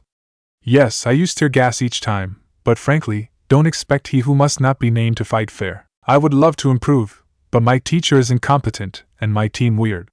Sasuke sighed. Why can't I get real training? Oh, I can provide you training. Naruto grinned sadistically. I have some youthful genin to present you, Forest of Death. I'm going to kill you, jerk. Later, jackass, Naruto replied, dodging a kunai aimed at his head. Tenten didn't waste time, throwing wave after wave of weapons at the duo. Sasuke somehow managed to dodge them, making Naruto wonder if Tenten was getting sloppy. She had overall 100% chance of hitting her targets. Naruto could avoid them thanks to refined reflexes and experience, but the Uchiha had no such excuse. In the end, the blonde tossed a smoke bomb at the kunoichi, allowing the duo to get away. They fled and hid in the bushes. Naruto opened his bag, drawing 2 of his green forest camouflage uniforms. Take 1. I'm not letting her beat you. I reserve the pleasure for myself alone. When you said we were going to do target practice, you didn't say we were the targets, Sasuke grumbled, reluctantly switching clothes. Why is she so mad at you? Is she your old girlfriend and you dumped her? Well, I pranked her hard after my graduation and she needs to vent her frustration. He locked eyes with Sasuke and blinked. Hey, your eyes are red. The Uchiha's Sharingan swirled, and the prodigy smirked in realization. I understand why I could see the weapons coming now. I suppose your eyes kicked in when keeping track of hundreds of weapons became necessary. Couldn't survive on your own, loser? It made Naruto jealous. Kekkei Genkai were real game breakers. Even your super reflexes won't be enough to keep up with Tenten-chan if she unleashes her big techniques. You better take her down by surprise, while I dispose of Niji. I'm pretty much his natural predator. This will leave Lee to deal with. With a few tricks, we might take him down. Might? Let's be honest. In a straight fight, nothing short of a jounin can beat Lee once he gets serious. Fighting dirty is our only hope. He noticed Niji walking in the distance. How fortunate, they were outside his Byakugan's range. Let's go. As Sasuke left to deal with Tenten, Naruto, his outfit meshing with vegetation, skirted Niji, going at great lengths to stay outside the Byakugan's vision.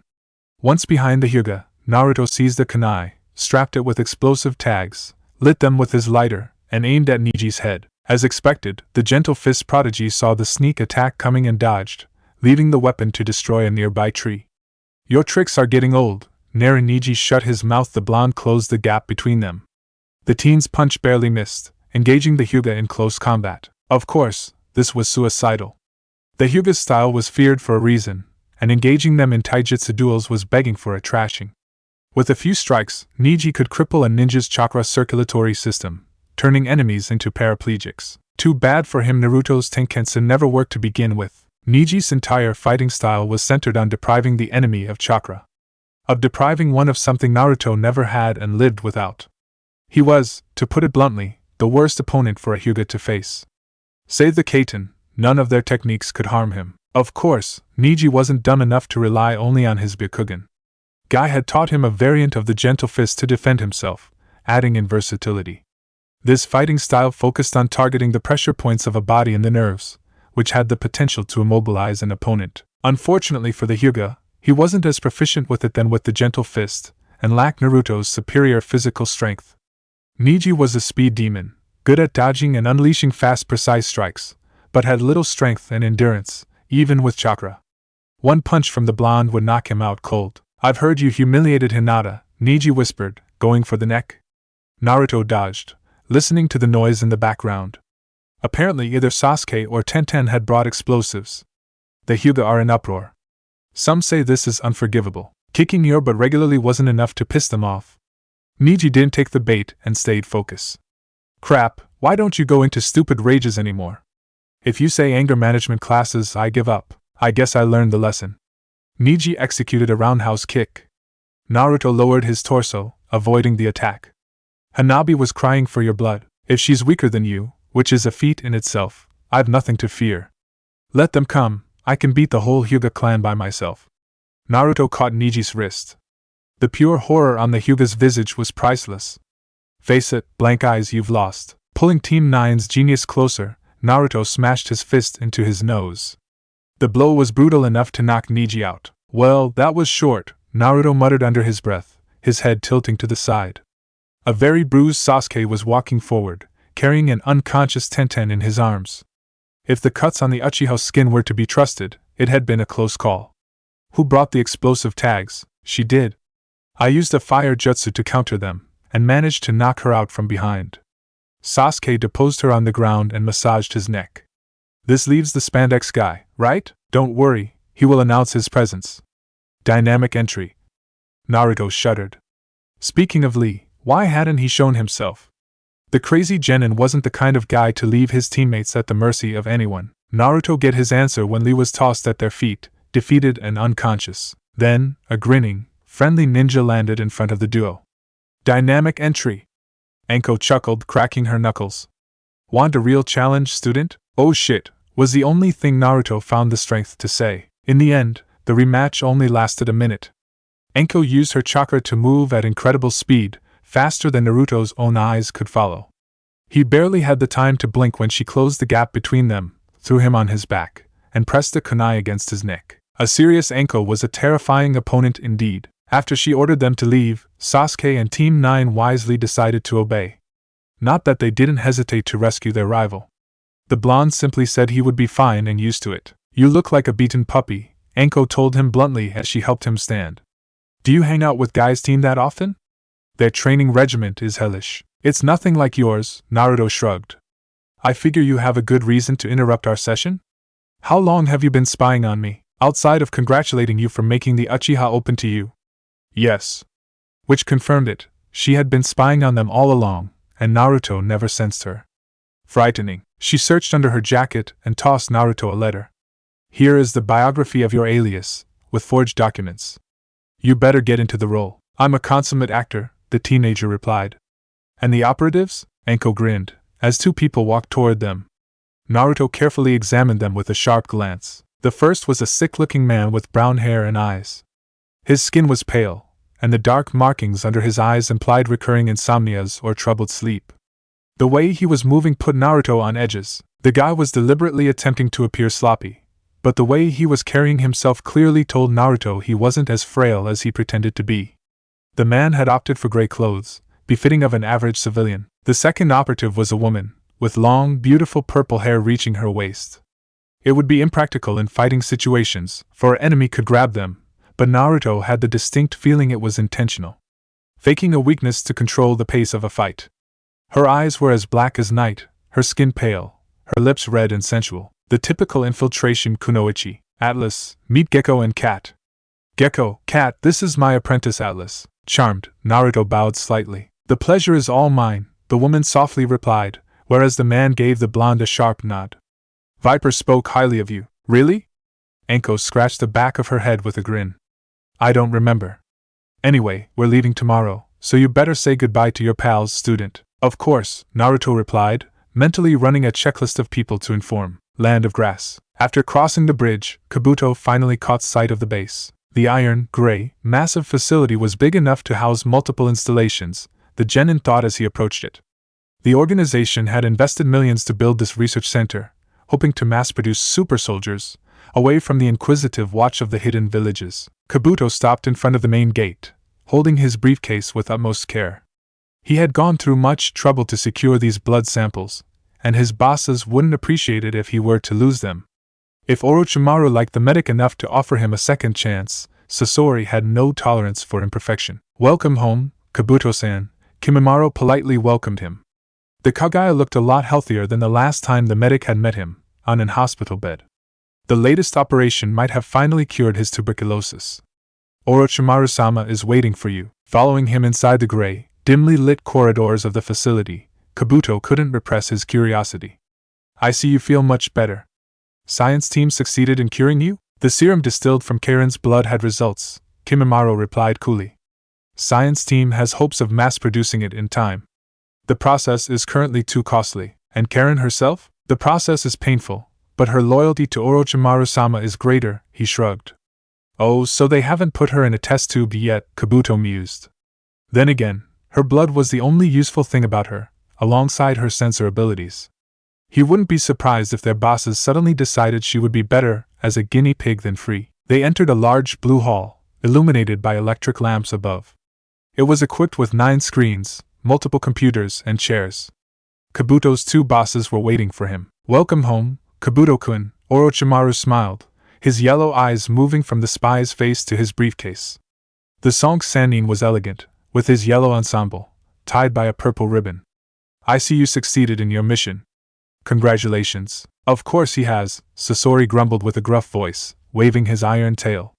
It was hard to see his features under all the black robes and clothes covering his puppet body. Kabuto would give everything he had to discover what was hiding underneath.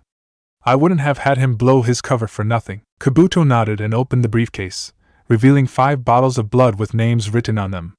"Here are the samples you asked Mizuki to gather. As demanded, I rewarded him accordingly." "Oh, no doubt he has enjoyed his payment," Orochimaru joked with sadistic glee. Akatsuki will be pleased. Take a rest, Kabuto-kun, you've earned it. The snake Sannin dismissing Kimimaro and the medic with a hand wave. They closed the door behind, leaving the duo alone. Hinata Hyuga, Naruto Uzumaki, Kiba Inuzuka, Shino Aburame and Sasuke Uchiha. With it, he should be able to isolate the gene he was looking for. I see you didn't let go your obsession with the Sharingan, Sasori whispered, moving to activate the screens. This will cause you trouble in time. It was the first time they attempted to replicate the daimyo's long-distance communications with satellite dishes. They should transmit information to another, allowing instant discussion unable to be intercepted. Unlike Pain's hologram communication, this network could transmit information as complex as maps and data. As the plan's deadline was getting close, the need for better coordination had become imperative. The construction of a common database and remote control of installations would prevent resources from going to waste and the loss of critical intelligence. In the war to come, Akatsuki would keep a decisive advantage over the more archaic hidden villages. They needed to be a step away. The screens brightened one by one, each picturing a member of Akatsuki. Only the 9th one didn't work. The quality was quite bad, and images distorted from time to time. Still good for a first try. Akatsuki, online, Sasori whispered, testing the microphones. It's working. Deidara chuckled, the mad bomber grinning like a child. And I thought it would never start up. Told you science team doesn't have vapor for brains, Deidara-senpai. Toby replied. The masked man gave everyone the nice guy's thumb up. Toby looks evil on the screen, doesn't he? We are evil masterminds plotting an evil plan to take over the world, Sasori snorted. How Pain could have allowed that clown to join Akatsuki would remain a mystery for the ages. Orochimaru looked positively more amused, yet not to the same extent as Kisame.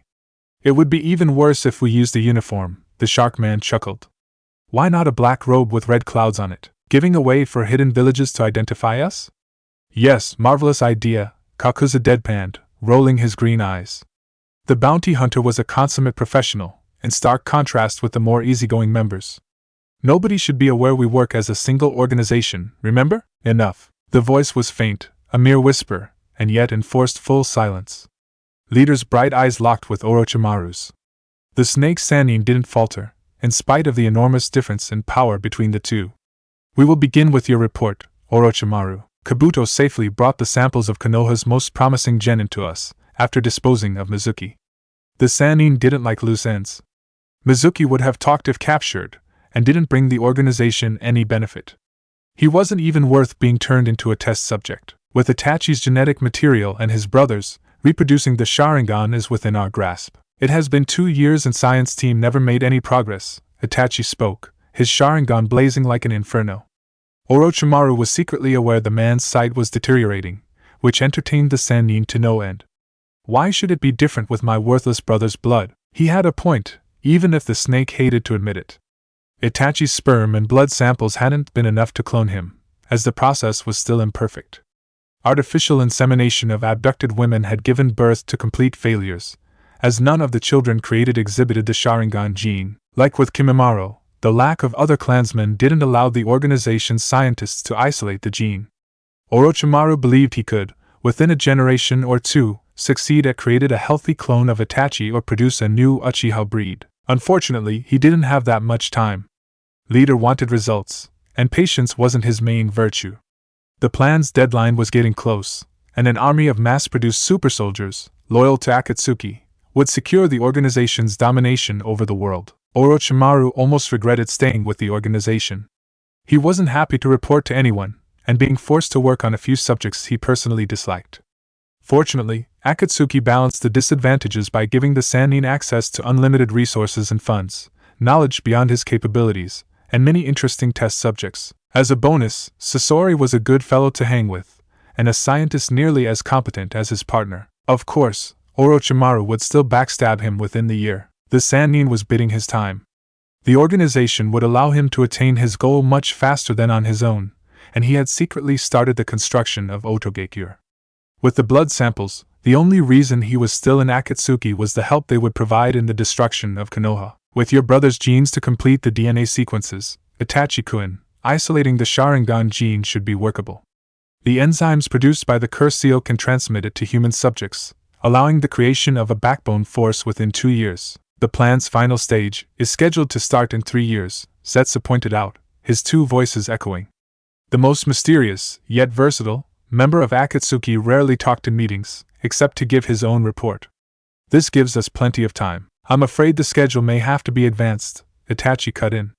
One of our bases in Kuri-Ushi has been wiped out by the new government.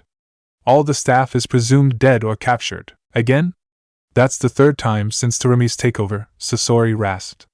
This leaves only Talon? I don't give it 2 months before May storms it, Kisame chuckled, speaking from experience. He had fought her more than once. Turning turncoat hadn't lessened the respect he had for her. She's like a shark, she never lets her prey go. She won't stop until we've been kicked out of her land. Orochimaru honestly couldn't understand the Godame Mizuki's obsession with destroying the organization. True, Akatsuki had exploited the civil war to abduct Kekai Genkai wielders, yet, such determination to eliminate them, no matter what the cost, was disturbing. The Sannin had the distinct feeling Leader had wronged her fiercely. Leader narrowed his eyes. It may be wise to completely retreat from Kirigakure in case the new government tracks our last base down. Kisame, Itachi, you will use Talon as secondary headquarters until all the staff and equipment are moved out and shipped to Base Alpha, in the Land of Grass. Kirigakure's influence across the sea has been crippled for a decade. You should face no obstacle. And the coast bases? Sasori pointed out.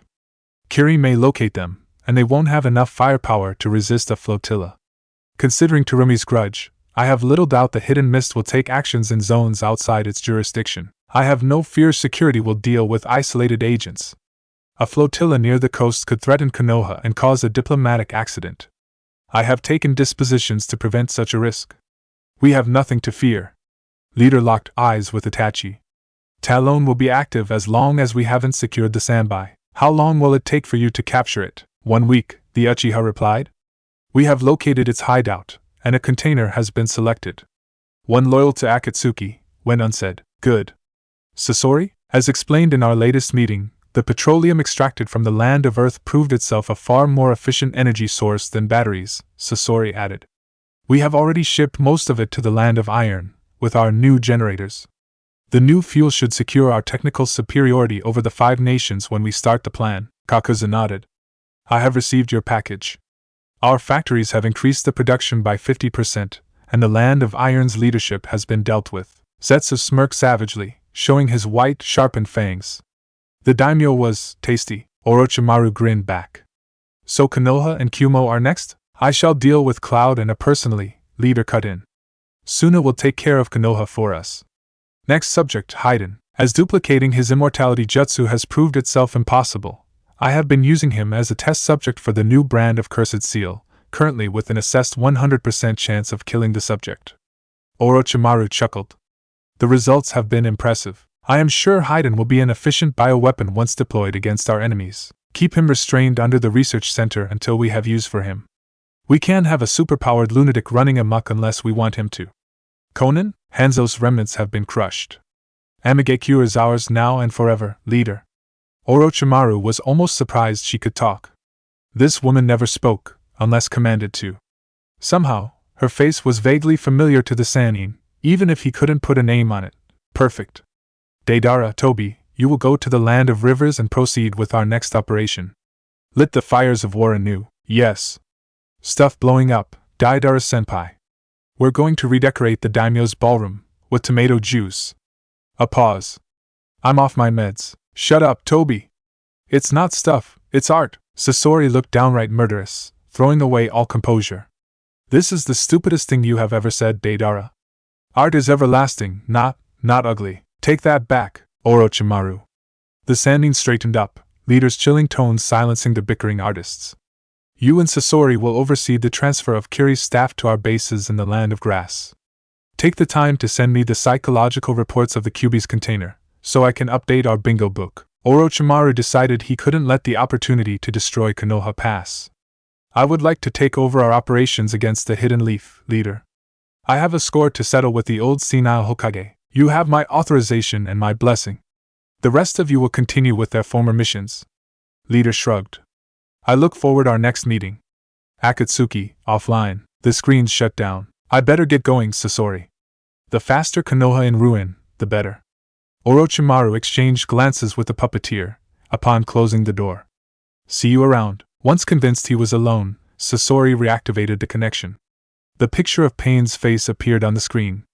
Is it wise to let him run some of our operations, leader? Orochimaru is bright, but not as bright as he thinks he is.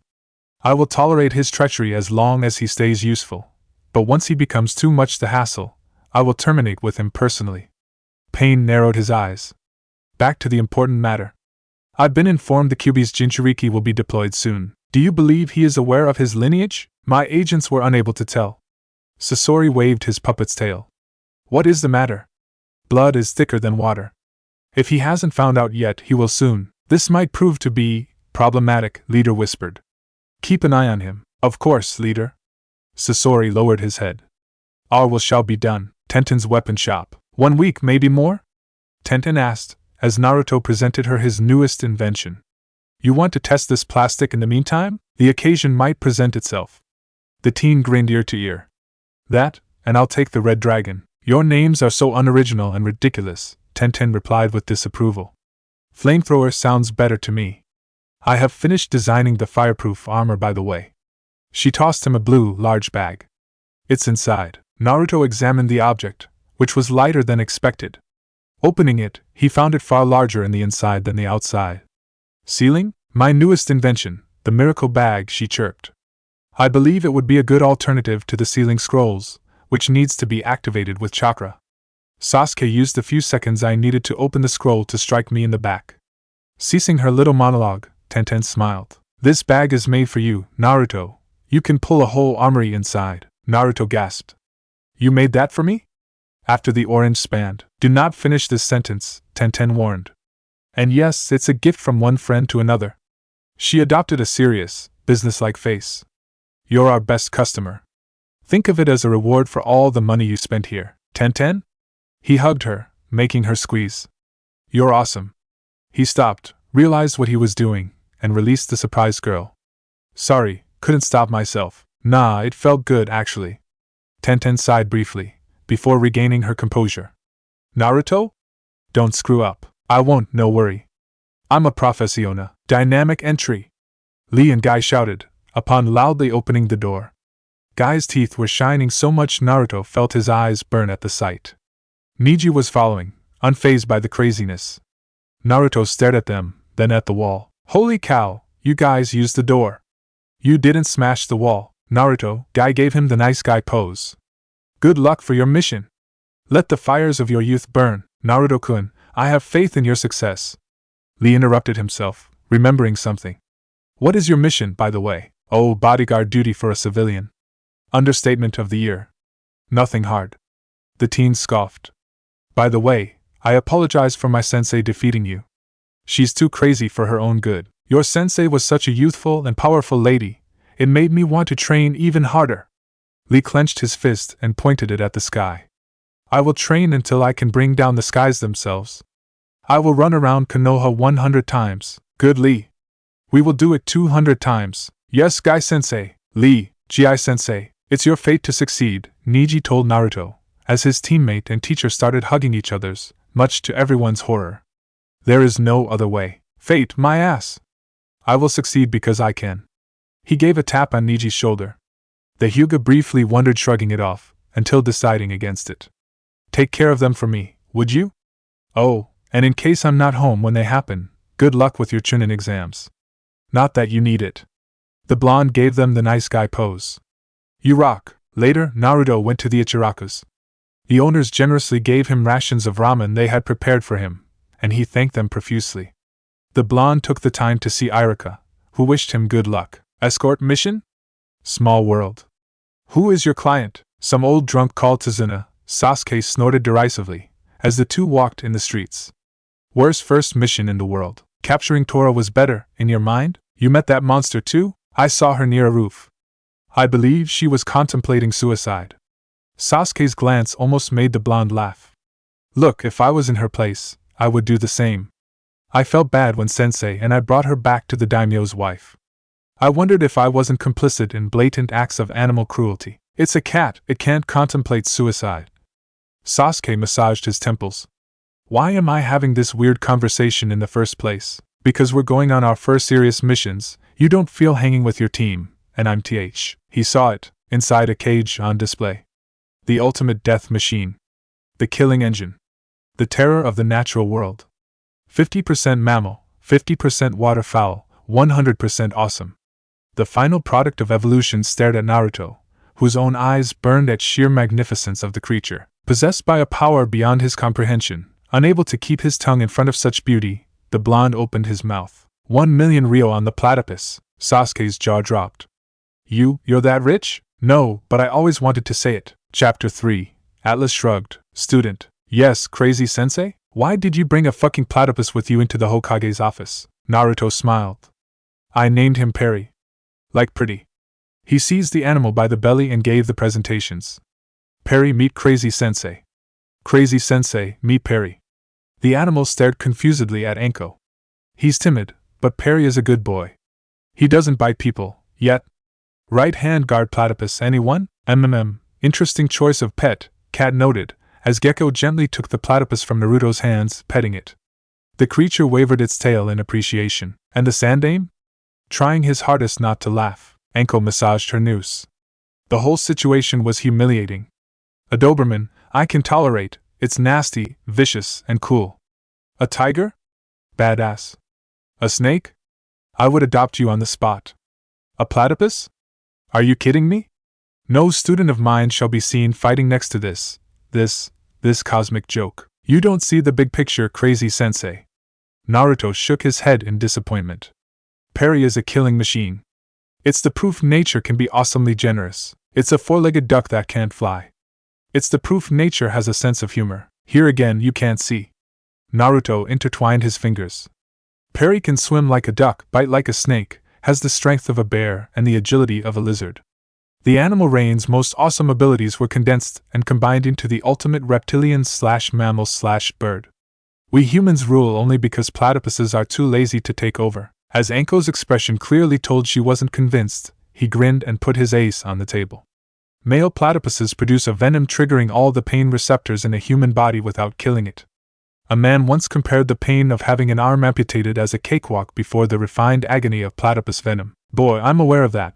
But let's be honest, platypuses aren't really the best animals to fight with, unless you expect your enemies to die of laughter.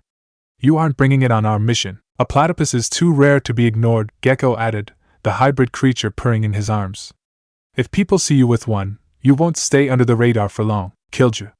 Of course, Naruto was well aware of the importance of namelessness. To be an infiltrator, you had to be a nobody. A platypus would be akin to painting hay, I'm strange on his back. He had just brought his pet to screw with his team. Alright, Perry, you can't come.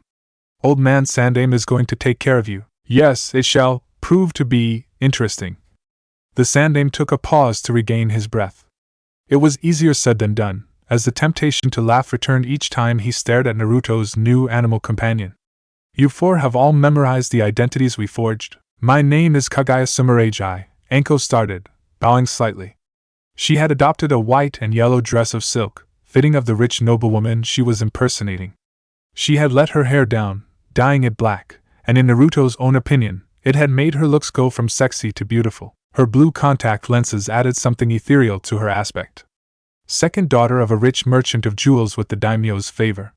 Father sent me to the court to find a husband. Kanemugi, personal bodyguard of Lady Kaguya. Gecko, alias Hate Gecko, faked a thuggish expression.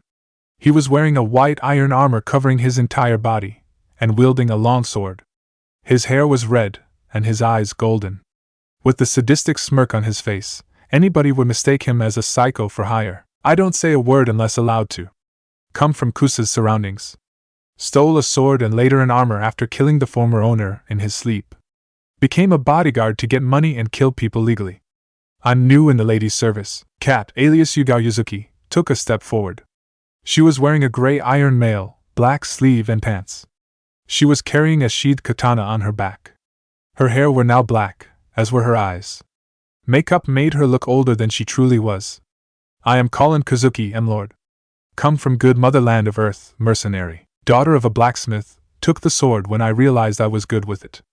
Got recruited by the old lady cause I learned to read and write. Been in her service for a year as bodyguard. My name is Lelouch Lamperidge, Prince of the faraway country of Britannia. I'm secretly the S-rank missing Nin Zero, and I have an awesome plan to take over the Land of Fire with my sharing hacks. Atlas, just messing with your mind, old man. The name Suzaku, sir, Naruto spoke with a coarse, foreign accent. Sarutobi had to admit, the boy was good. I'm the lady's personal servant. Do all the jobs she wants me to do.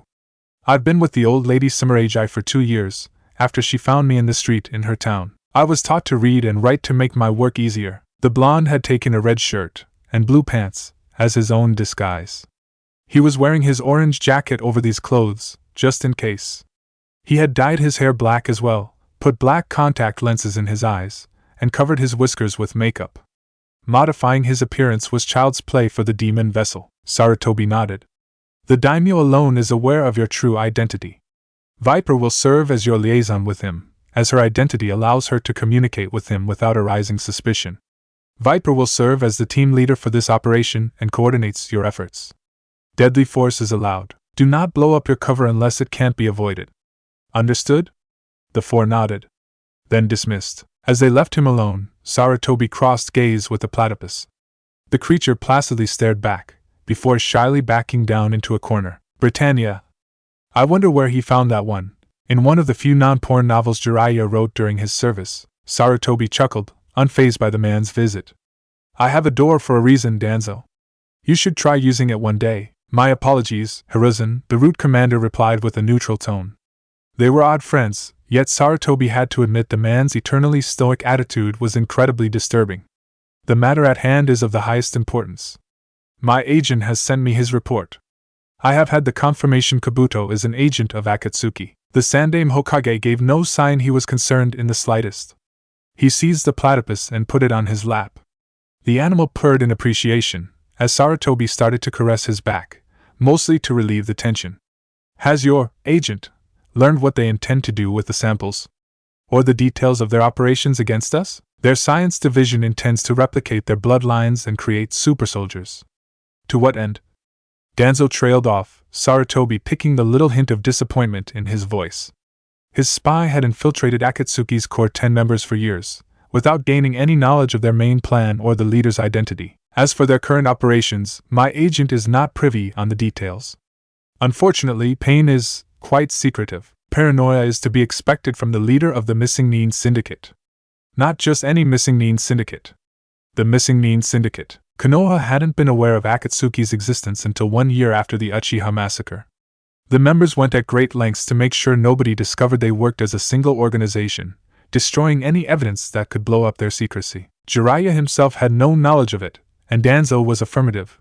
Akatsuki had been working in the shadows for at least a decade. According to the agent's reports, Akatsuki was at its core, an alliance of 10 S-rank Missing Nin united under one goal: to take over the world, although some members were in it for personal reasons or to access the organization's resources. The agent had infiltrated this main committee after a previous member, Haiden, proved himself to be a liability, and was promptly relegated to guinea pig status for his trouble. This was only the tip of the iceberg.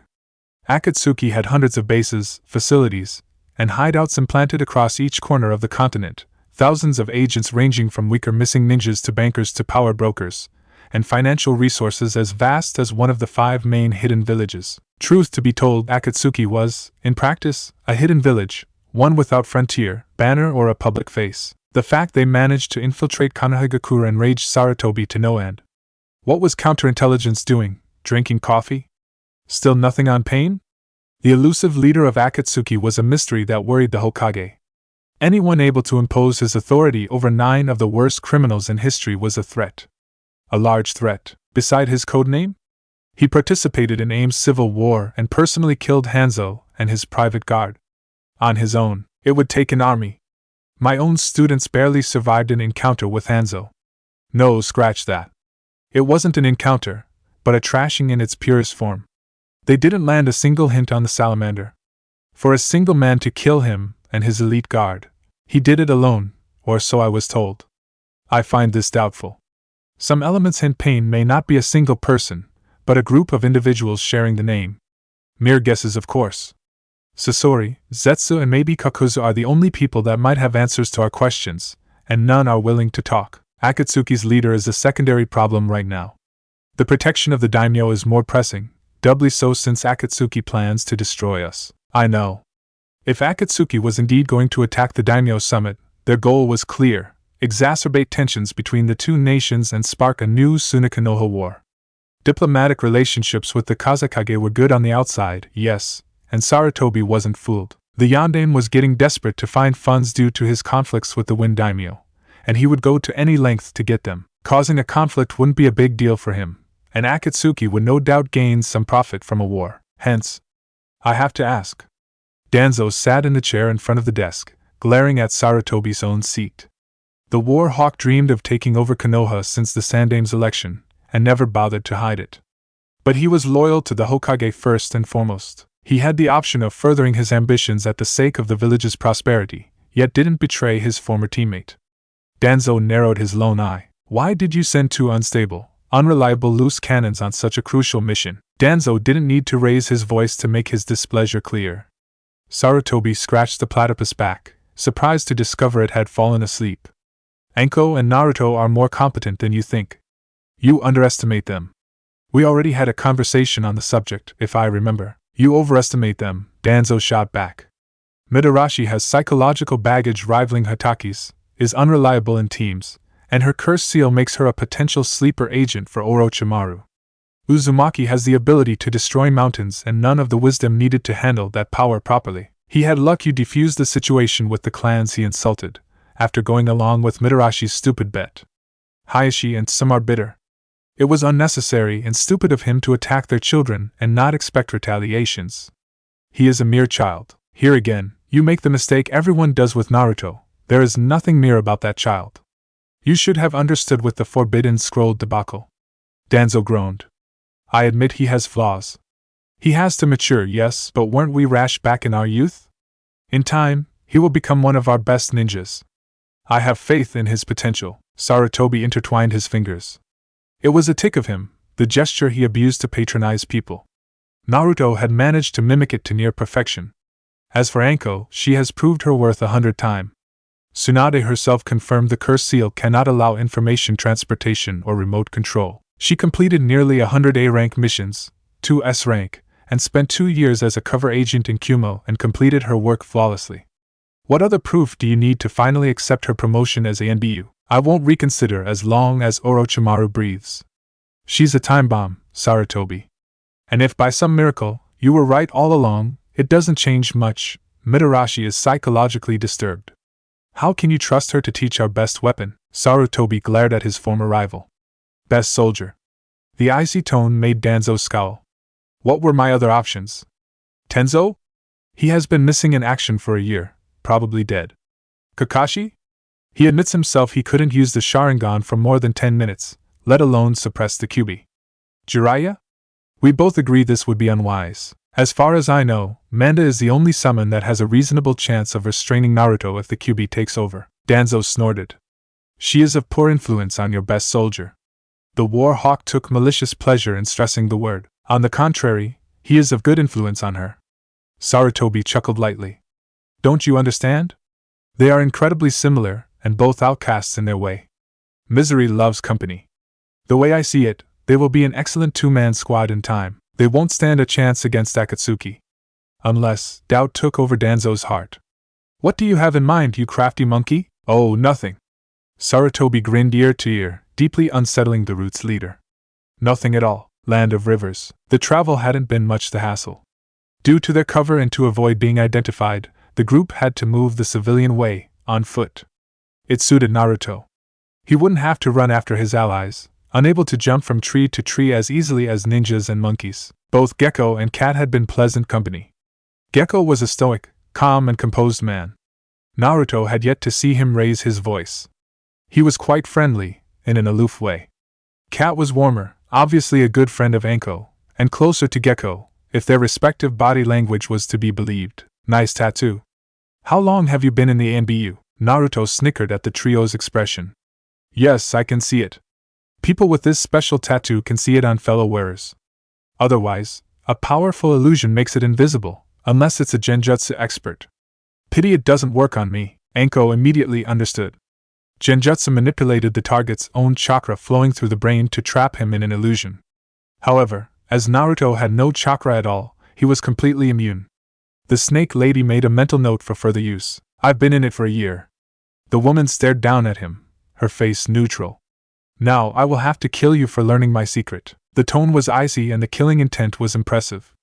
Except it was nothing compared to Anko's. Good bluff, but I don't buy it. Killing a team member in the middle of a mission is unwise, and I'm pretty sure if you're in the ANBU, you're trusted enough not to be a double agent. I don't have to be a double agent to kill.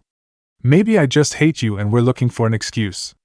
Maybe taking you out of the city was part of a much grander plan to have you accidentally killed without the Hokage executing us as punishment. Naruto laughed, and then stopped, once he realized Gekko and Anko's expression was deathly scary. Gekko looked like an iceman and Anko was simply grinning. Which was very, very creepy. Ladies and gentlemen, it's not funny. A sword flew out of Cat's sleeve. Wait. Finally understanding he was in it for his life, Naruto brought out his knives. You want to fight, bitches? Bring it. Cat let go a cheerful laugh. As Anko roared in laughter and Gekko smirked, Naruto realized he had been conned.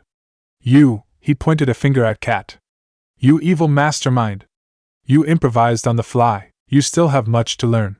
Truth to be told, Yuga was enjoying herself a lot. Anko had been right. Teasing the kid was a wonderful pleasure.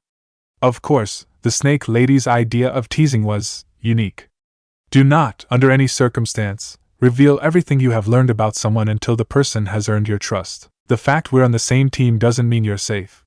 Backstabbing is all too common in the shinobi world. What if I was a double agent? Gekko spoke. Cat might be trusted for being chosen as ANBU. And me?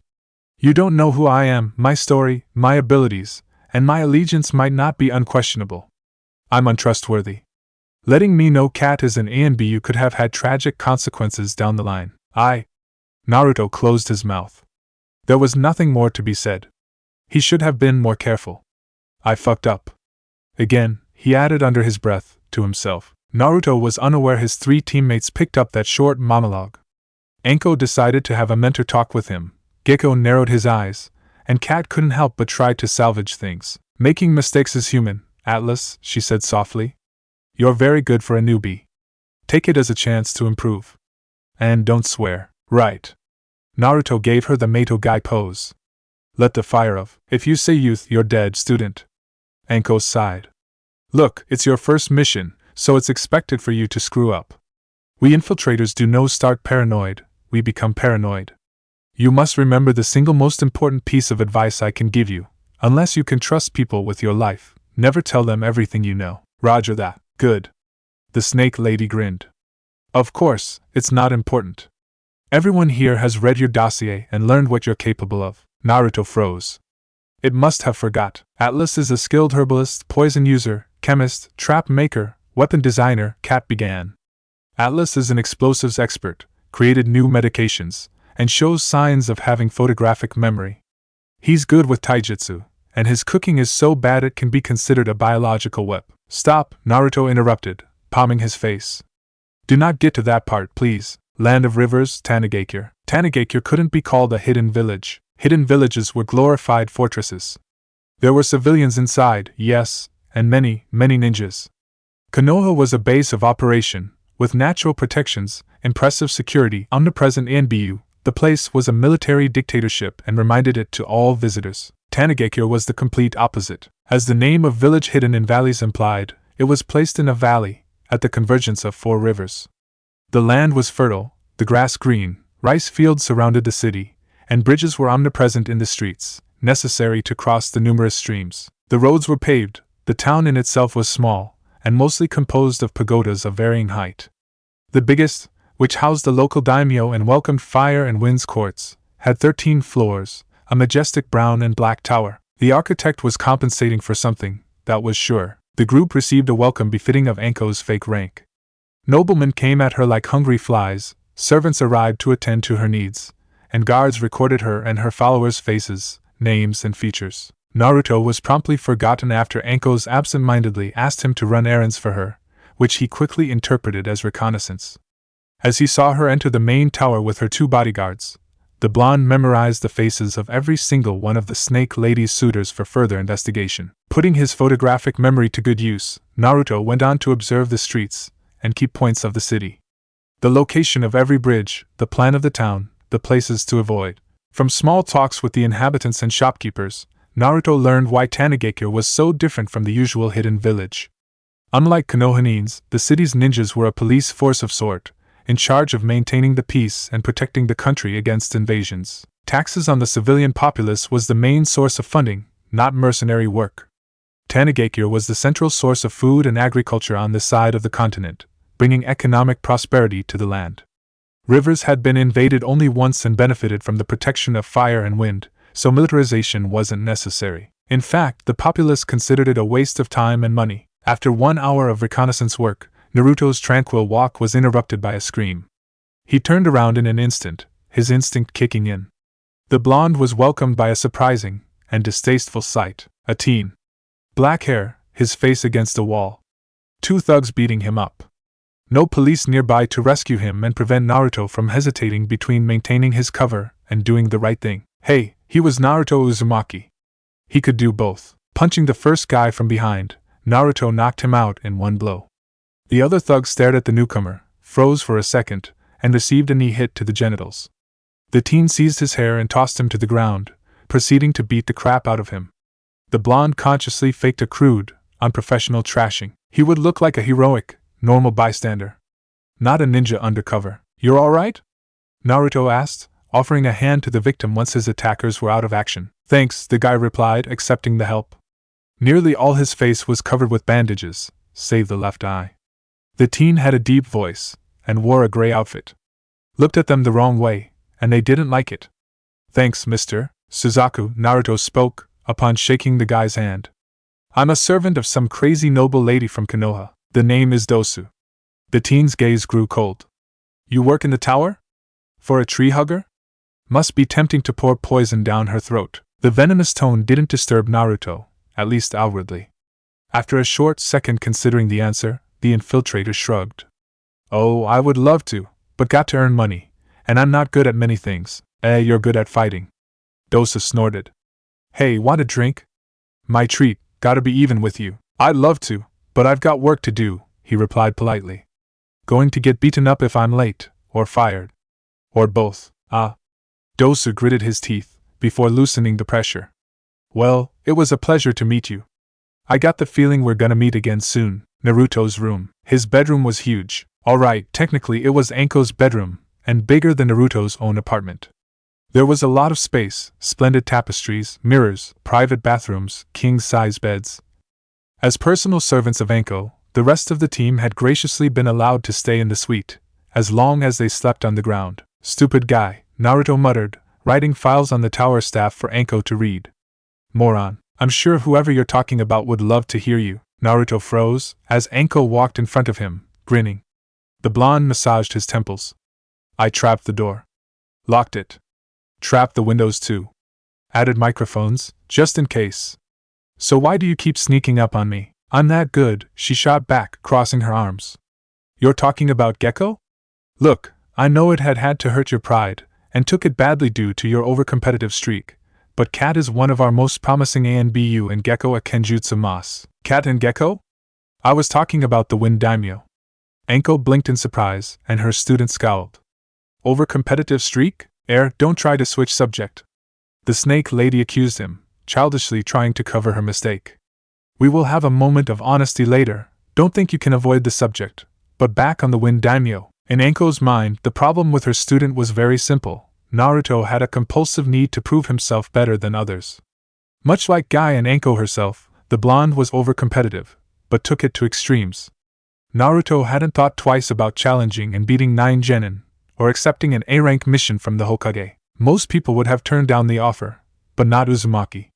He had to show he could do anything. As a result, he didn't take failures and mistakes well. Naruto face-palmed, and obeyed. "I've worked on the background of the staff of the Fire Daimyo, nothing out of the norm. As the guards are checking if people entering the tower are wearing henge or using genjutsu, the enemy will come from the inside. Probably from Wind's court." As Anko made no comment, Naruto carried on. "I spoke with the Wind Daimyo's staff, and many people are unhappy with the treaty. Land of Fire's products are cheaper than their own, and Suna is afraid the end of taxes on transport would be a crushing blow for their economy. Wind's resources are mostly minerals, and their food is more costly than other countries thanks to less fertile grounds. Opening the frontiers would kill the little agriculture they have left and make them dependent on rivers and fire for provisioning, and it enrages the Kazekage. The Wind Daimyo is making an enemy out of the strongest military leader of his land, who has the means to kill him easily. He's an idiot. The Wind Daimyo has drastically reduced Suna's funding over the last decade, Anko whispered. He has outsourced many missions to Konoha. As he does not have a clear successor, his assassination might cause Wind to fall into civil war, preventing the Kazekage from simply removing him altogether. Yet, Suna's ANBU isn't present at the summit, whereas Konoha has sent at least a token escort. The daimyo trusts his personal guard alone to ensure his safety. Unfortunately, Suna isn't the sole possible perpetrator. Our enemies wouldn't like to see us reinforcing ourselves. Naruto crossed his arms. What do we do next? Negotiations will go on for weeks until the treaty is finalized and signed. This leaves plenty of time for assassins to sneak in. From now on, you will study the background of any newcomer and investigate on the Wind's court. Deal. Naruto coughed. The summit's opening is tonight. Am I supposed to attend? No, you have another assignment. Anko took one object from her own bags and tossed it to her student. Naruto identified it as a wireless radio upon catching it. You will find an excuse to get out of the tower.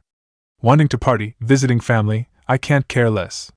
You will spend the night outside. You will find yourself a roof, and watch over who gets in and out of the place. Cat will stay on standby, and you will exchange info with these radios. If you see someone suspicious enter, Cat will tail them. Alright. Outside roof. Where is the red light district, please? Best excuse to sneak into the night with a bag and without arousing the guards' suspicions. I need to use that pun somewhere, Naruto thought. Finding a roof hadn't been hard. Climbing to it, however, fortunately, the bag contained all the blonde's useful stuff. Shrugging his civilian clothes for his night uniform, Naruto turned into a shadow. With a grappling hook, patience, and hard work, the blonde reached the top of a 6th-floor pagoda, half a kilometer away from the main tower. Discreetly checking out nobody lived underneath the roof, Naruto started to install himself. It would be a long, long night without sleep. Fortunately, he had brought a lot of coffee. Searching inside his bag, Naruto brought out a telescope. He might have keen eyes, but the blonde wasn't a hawk and didn't have night vision. He had figured out that a telescope would be a useful tool for nightly assassinations and recon. Fortunately, the door's guards were keeping torches, and the weather was good. The full moon above the city provided a useful source of light. Atlas to Cat, he whispered through the radio. Someone? Cat to Atlas, a familiar voice replied. I have to check out your identity. What did you call me when I pranked you, evil mastermind? I should have chosen brilliant jerk. Alright, it's you. You're in position? I'm watching, Naruto said, looking through the telescope. Nothing to report yet. And you? It's quite calm. The Fire Daimyo and his Wind's counterpart are going to make a speech very soon on furthering their alliance, and negotiations will open tomorrow. The Guardian Ninjas and the ANBU are not letting the Daimyos out of their sight. Same deal with the Wind Daimyo's guard. Both Daimyo have yet to eat anything. So they were afraid of poisoning. To be expected. The rest of the team? Viper is attracting a sizable bunch of males and feeding them lies. Gecko is not far away, silent as a stone. Cat fell silent. Naruto briefly wondered if the radios didn't work anymore. The female ANBU spoke once again. How is the moon? Startled by the question, Naruto shrugged. Full and beautiful. Why? Watching it is a hobby of mine, she replied. Here it is. Look at the 3rd floor. The balcony. Naruto did as he was told, and noticed Cat standing near the edge, alone. She was staring at the moon, seemingly lost in her thoughts. Her face was easy to see under the moonlight. See you? You do know the ballroom is on the 2nd floor?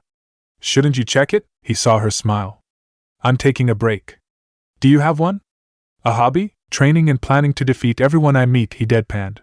You're top on my list. Could you wait after the mission to try? You might bite off more than you can chew. She stopped. Why did you said again? Naruto immediately understood, and cursed under his breath. You could hear me? Please. The entire team heard you. You didn't answer my question, Naruto snorted. Why bother? It's unimportant. It's about your shortcomings, isn't it? The blonde almost crushed the radio with his bare fingers. The interrogation had struck a nerve. I am going to be the strongest ninja in the world. Yet, even the worst shinobi has an advantage over me. If I want to keep up, I have to be the best at everything. The best actor, the best archer, the best killer. I can't tolerate mistakes. Any mistake. Cat fell silent. I see. Atlas, there is a limit to what one man can achieve. Oh, true, he replied, continuing his watch. But how can I know my limits, if I don't try surpassing them? Days repeated themselves.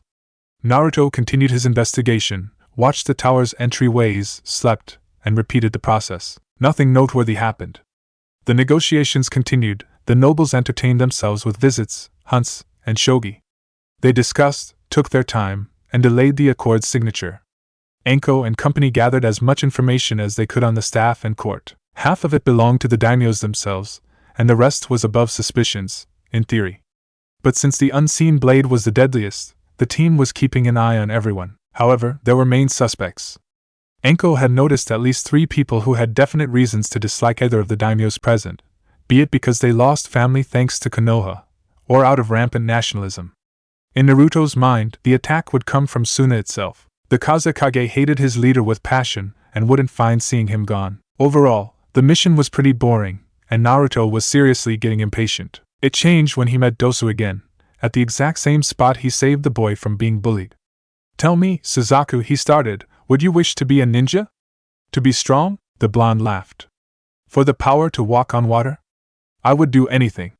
Unfortunately, it's an impossible dream. Dosu glanced around himself, and started whispering to his ear. Not anymore. Naruto waited for him to elaborate, and he did. I met people that can make you strong, stronger than any ninja. They're looking for teens with attitude, and they're recruiting. If you want, I can introduce you to them. They might give you a chance. It sounded shady and was probably a joke, but Naruto had nothing better to do with his time. It may prove to be amusing. I'm in. 1 hour later, they entered a big, magnificent pagoda, protected by 2 samurai guards. They silently appraised the 2, and let them pass. Dosu opened the wooden door and invited Naruto inside a corridor. The scarred boy opened the second door to the left, and the duo found themselves in an office. I see you brought our new candidate, Dosu-kun. The man had short black hair, eyes of the same color, and an unremarkable face. His voice was soft, and he was wearing a black business suit. He looked like some friendly, affable salesman. What's your name? Suzaku. Suzaku-kun. Fu, it's a nice name. The man's smile was unsettling. I like your eyes. I can see your whole life inside. You were a victim and toughened up, isn't that it? You have determination, smarts, guts, and no power. Do you seek power? I was told I could gain it here, only if you meet my standards. You will have to pass a psychological examination to see if you have the right mindset, and later a physical examination to see if you are not too frail to be of use. It was pretty much the usual test to enter ninja academies, so Naruto nodded. His interest was growing. Perhaps was this guy a missing nin looking for some muscles? The man showed him a seat, and Naruto sat in silence, taking the opportunity to examine the office. The walls were yellow and decorated with tapestries representing dragons and phoenixes. It had no windows, and the door seemed reinforced to prevent sound from getting out. The businessman dismissed Dosu with a hand gesture, and the team closed the door. I will say a series of words, and you will have to answer with one of your own. Suna? Desert. Konoha? Easy.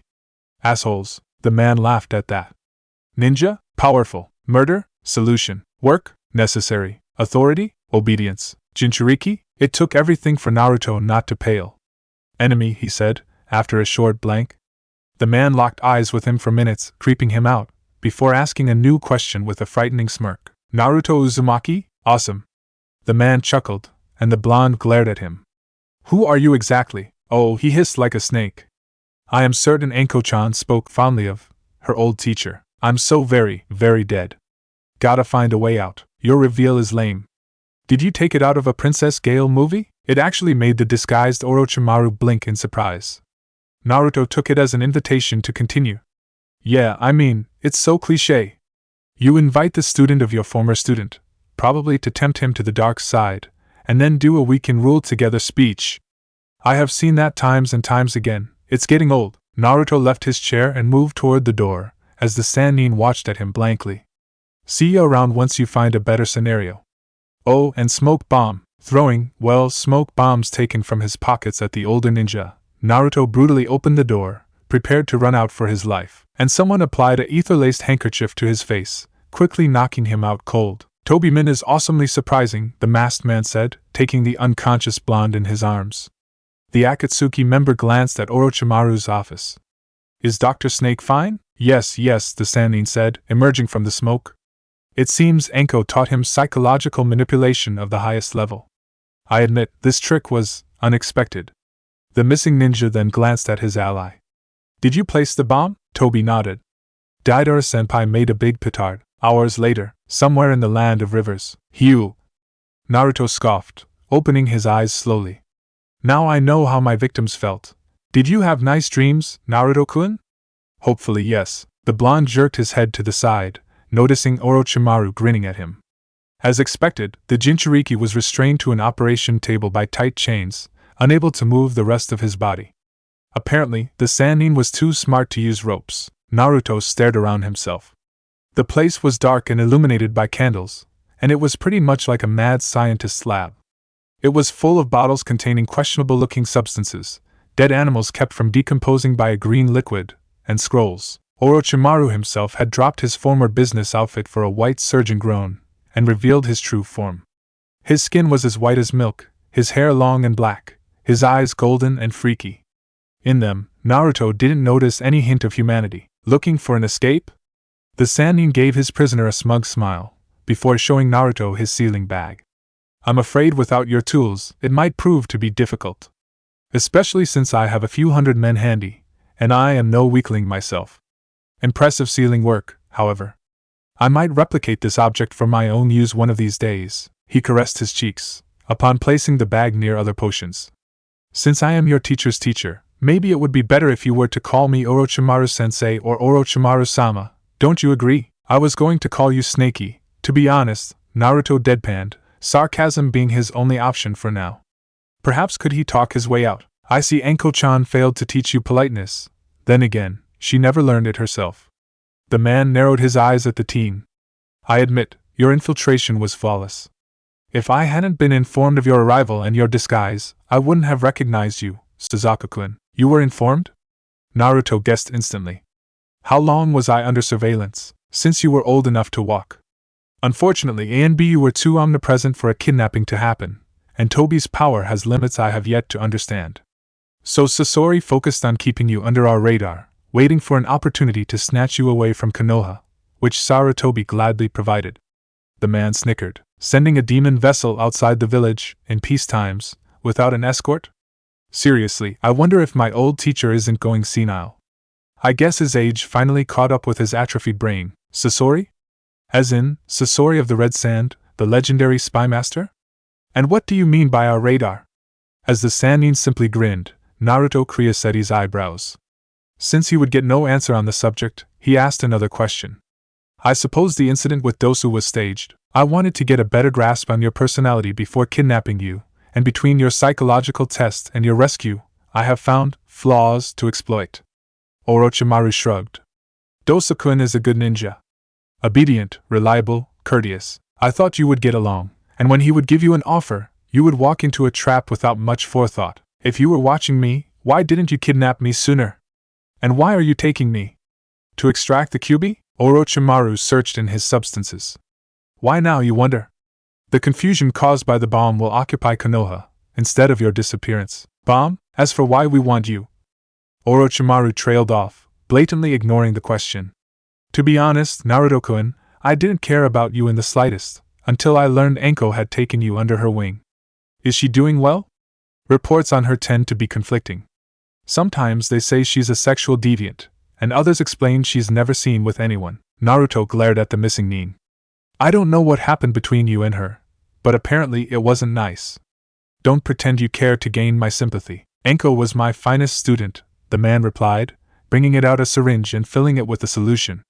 It was a green serum, kept in an iron canister, which Orochimaru closed right after finishing his work. Did you know she was the top kunoichi of her year? Her grades were even better than those of Niji Hyuga and Sasuke Uchiha. She never disappointed me. Out of 10 people, she was the only one to survive my cursed seal. It was impressive. Curse seal. Gotta remember that term.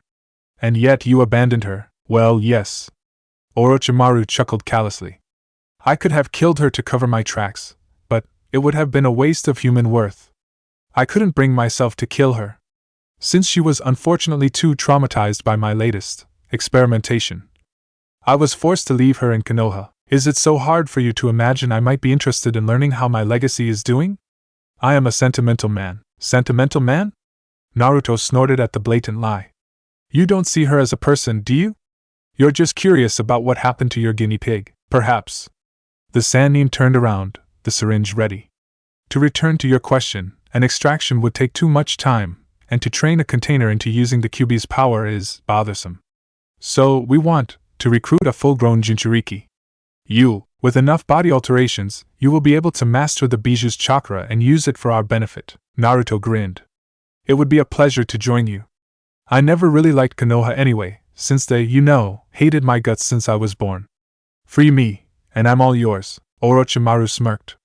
I would be a fool to trust someone so happy to switch sides. Fortunately, we have many means to turn you into an obedient soldier. Like, for example, Guy and his team may never return from their next mission outside Konoha's walls if you try backstabbing us. The Sannin leaned over Naruto's face to better read his reaction. The blonde managed to keep a straight face. Oh, the hell does he? Ah, yes, I have been under watch. Fuck, Kumo hasn't forgotten the Hyuga affair. One word from me, and they will send a squad after this prodigy and his team. Oh, and what are their names? Ah, yes. Orochimaru licked his lips. Tuchi and I am, isn't that? Civilians are always vulnerable to accidents. It would be a shame if they were to fall down some stairs and break their necks. Truly a shame.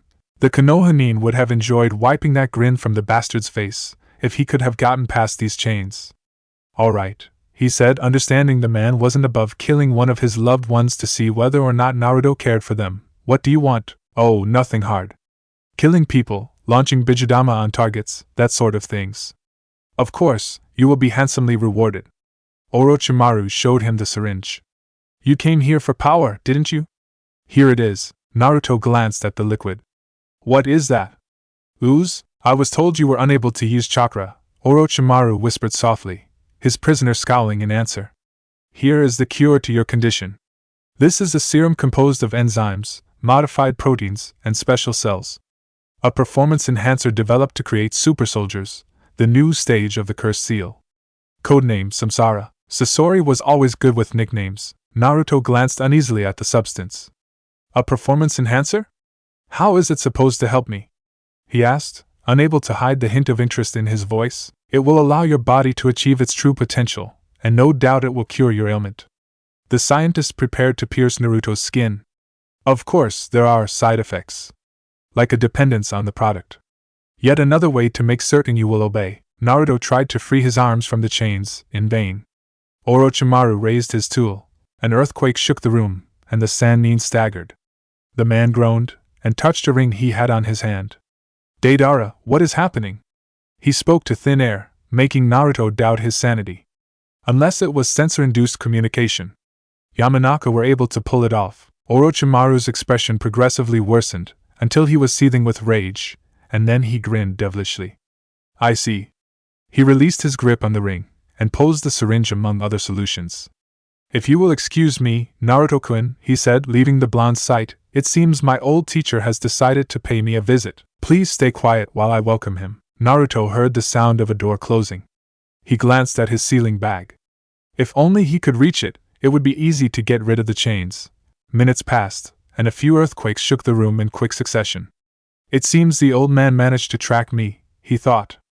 But so fast. He was supposed to be in Konoha, coming to the land of rivers in such a short time. There is only one possibility. Naruto had been a bait. Old man, you magnificent bastard! The prisoner shouted to himself, in awe before the ruthless plan. You knew Orochimaru knew I would be sent to the land of rivers. Sarutobi never intended for his protege to help foil the daimyo's assassination, simply to attract the snake's attention and trap him. The Hokage must have a way to track me down, the shinobi guessed. Maybe a function of my seal. He heard the door opening, and someone walked into view. Although she was wearing a cat mask and the standard A and B uniform, Naruto instantly recognized Cat. Before you ask, no, I haven't been molested, the blonde joked. Wait, she said, unsheathing her tanto, I will free you. What happened? He asked, as she channeled chakra into her blade. Orochimaru mentioned the Hokage paying him a visit. And a bomb. And where are we exactly? The Sandaime, a full platoon of ANBU, and nearly all the forces stationed in the land of rivers, Cat corrected, cutting the chains in one precise strike, leaving her teammate free and unharmed. This is an underground base located in the countryside. We wouldn't have been able to find it without the Sandaime's guidance, so he has a way to find me when he wants to, probably only him, or else I would have been arrested after one of my pranks, or during the Forbidden Scrolls theft. As for a bomb, Cat trailed off, as Naruto's feet touched the ground. Short story, someone had a bomb explode during a public conference between both daimyos. How they smuggled it into the building, we have no idea, but there are at least 24 casualties, including the Wind Daimyo. And the Fire Daimyo? He asked, recovering his sealing bag. A good thing Orochimaru had been too focused on finishing off his former teacher to take it with him. The daimyo always sends a body double during public apparitions, Cat shrugged, a precaution that saved his life, at the cost of his copy. Unfortunately, evidence implicates the participation of Suna, and I am afraid the terrorist attack started a diplomatic crisis. The Fire Daimyo is accusing Wind, and tensions are escalating. A false flag operation. Orochimaru all but admitted being linked to it. You will share this information with Sarutobi-sama once we find him, Kat said, turning her back on him. Fights are happening throughout the complex. It would be good if we were to participate. 2 seconds. Naruto looked at the drugs, and found the canister he was seeking. Samsara, he thought upon reading the kanji on it, and placing the substance in his bag. You're coming with me. What are you doing? Kat asked, opening the door. Hurry. Yeah, he said, bringing out his bow. Let's go kick some asses.